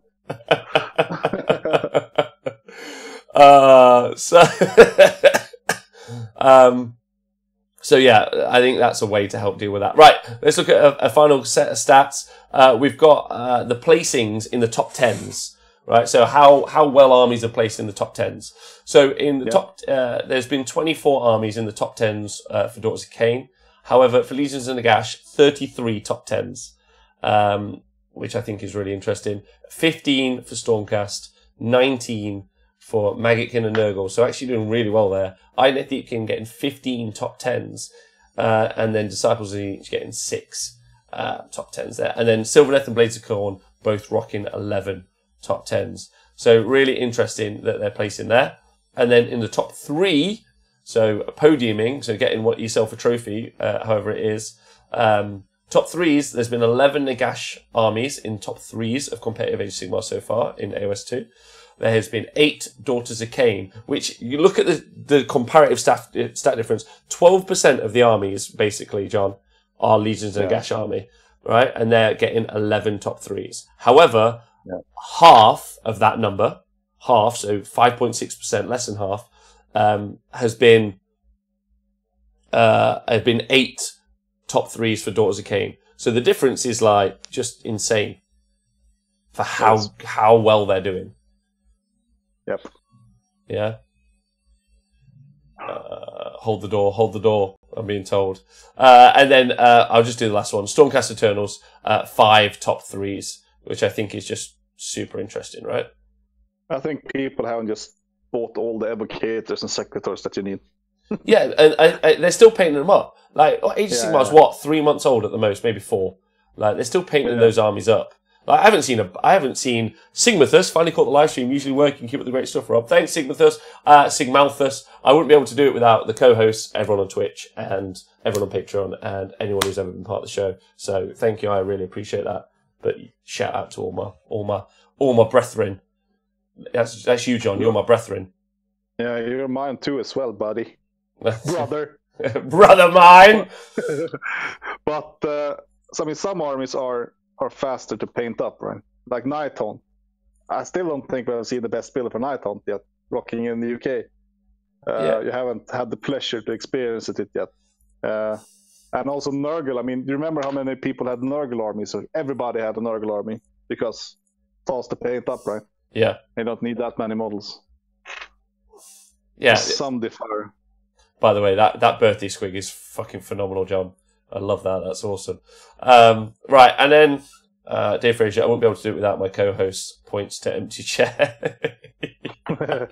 When Nathan's actually out, there's a really good reason for why Nathan's not currently live on the show. Wow.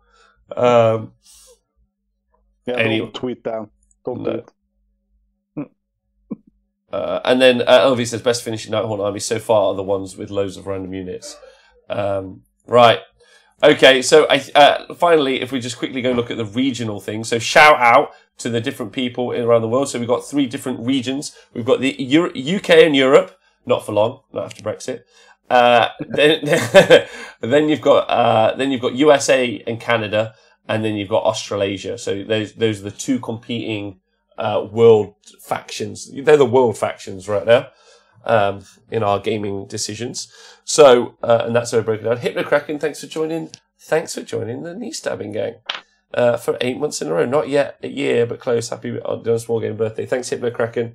So, John, in Europe, the most represented and most successful army are different. They're different factions, but have a guess. So the most successful. Did you say that? Yeah. Daughters of Cain. Correct. And the then most played. Yeah. I don't think it's Stormcast. I'm gonna go with Legions. It's Stormcast. Ah, okay. There's a big heraldic push for the UK and Europeans, which kind of makes sense. Also, Dave Fraser, thanks for subscribing. Sigmalthus, thanks for subscribing. Means a lot to us. You guys are wonderful. So yeah, and then in second, Sylvaneth are the second most represented faction in the UK, which is really interesting, and the second best performing. Laurie himself keeping all those stats high there. So well done, Laurie. Yeah. Yeah. Over in the US and Canada, the most, I'm sure you can guess this one now, John, the most played army is... Death. Stormcast. It's just Stormcast, 12.4%, but Legions and Nagash is 12%. Yeah, so all you like hibernating Caradon Overlords players in the US, dust your dwarves out and go kill some Nagash, man. Let's see. So FYI, I need to just correct myself about the UK. It's actually Legions of Nagash and Stormcast, not Sylvaneth, that are the most well represented. And then Sylvaneth, the Legions of Nagash are tied in the UK. Cool, tied, really? Tied for being in top threes.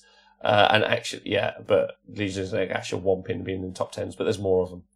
And then in USA and Canada, there's 12.5% for Stormcast and 12% for Legions of Nagash being the most popular armies. But the best performing army is Legions of Nagash, both in top 3 placements and top 10 placements. And then it's a tie between 4 different factions. Flesh Eater Courts, go on, Bill, which is crazy. Maggotkin and Nurgle, Disciples of Tzeentch, and Stormcast Eternals for pasting in the top 3s, which is just bananas in my world. Yeah. Yeah, how interesting is that? I think it's great that there's so many factions involved. Yeah, I couldn't agree. And I think there can be more as well. I think there could be. And then placing in the top 10s, the clear favourite is Legions of Nagash. Follow up, though, with Maggotkin and Nurgle. So the US is a Legions of Nagash and Nurgle world, really, which I find quite interesting. And then in Australasia, mate, and all those, so that would also include Japan, New Zealand, and all those guys. The most popular army, again, is Stormcast Eternals. Legion Nagash, second most populous again. Oh, actually, Stormcast are drawn. They are drawn. Nighthaunt and Stormcast are the two most... Yeah, Nighthaunt. It's part of the starter boxes, right? Yeah, I said they were fast to paint, but Stormcast has been kicking about for a long time, man. A long time. Yeah, no one. Yeah, but I think that's amazing. It's so so different to the other parts of the world. So Nighthaunt just jumped up there. To give you an example, in Australasia, 11% of players are playing or armies are Nighthaunt versus in America 5.2%. And in the US, in US 5.2%, in the UK 5.3%, so almost double or over double, compared to the other systems, which I think is interesting. However, Legions and Nagash are doing the best down in Australasia, and then Maggotkin and Nurgle are doing second best, which I think is really interesting. Oh no, wait, sorry, no, I've absolutely fucked that up in a big way. Doing the best over in the UK, in Australasia, is Daughters of Cain. Joint second is Stormcast and Legions of Nagash, and then placing in the top 10, Legions of Nagash, and then followed by Maggotkin and Nurgle. That's interesting. Yeah? Yeah. So Dave Fraser, Aussies can only afford the starter box, 2 army meta. God. It's not wrong. It's not wrong. It's not wrong. All right, cool. Well, that's So next time I'll be doing that show on my own, which I think will be really fun every Monday. I'm hoping to do some cool overlay and graphics and let you guys see the stats at the same time. I need a week to work on that just to make sure I can do all of the green screening and background stuff to make it look dead fancy. But that should be a new show come from The Honest Wargamer as part of The Honest Wargamer show, The Honest Wargamer retinue of shows that you're getting in the next few weeks. There'll also be some new 40k podcasts. There's also going to be the secret project revealed, the workbooks coming out, a whole bunch of stuff that no one really can quite get their head around yet because it's not out. But when it is, phase 2. That's right. The Honest Wargamer phase 2. Season 2 of The Honest Wargamer. And if there's anything you want to see us do or cover or talk about, please let us know. Twitter, Facebook, those are great places to go and visit us. You can join our... where can people see the charts in the meantime, The Honest Wargamer? So you'll be able to follow it on... you'll be able to... we're going to host them on our Facebook page, The Honest Wargamer Facebook page. That's where we're going to put the charts up. So you'll be able to see them. Phase 2 is a lie. But this phase 2 is real. There's no lie to this phase 2. So you'll be able to see the charts that we're going to put up on the Facebook group later tonight. On the Monday evening, and then you'll see it. You'll see. I'm going to tweet them and Facebook them in all the places. They'll be attached to the show notes for the podcast, in the notes below on either Facebook or YouTube. John, can I just say thank you? That's great. You've been wonderful. Thanks for having me, man. No, thank you for the past year. It's been a great year. You've been wonderful. You excited about the next year coming? I am. Yeah. Watching those Caledon rise to the top as they should. They are overlords after all. What I like about the stats is people are going to be able to see themselves do better than the stats say they should, right? Which I think is fun. Phase 2 requires a new look, says Bruce Hammer. Season 2, he reckons I need some pink hair.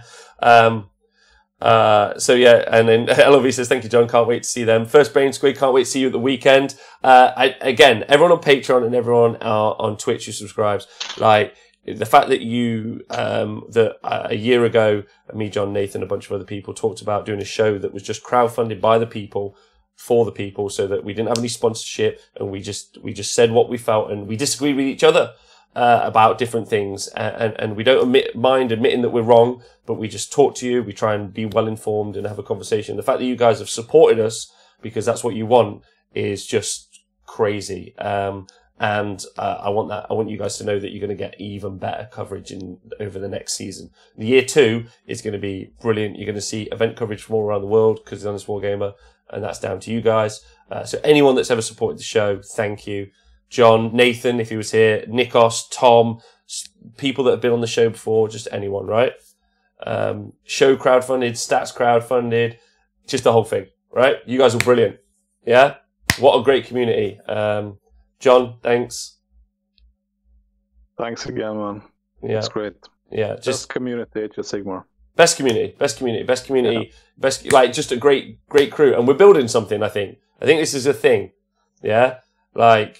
In the early days, it was just okay, let's get it going. But now I think it's definitely a thing. People are getting it. People are right, these guys aren't lying. They're not giving free stuff to say nice things. They're just giving us the truth. We're trying to support you guys in making better stuff.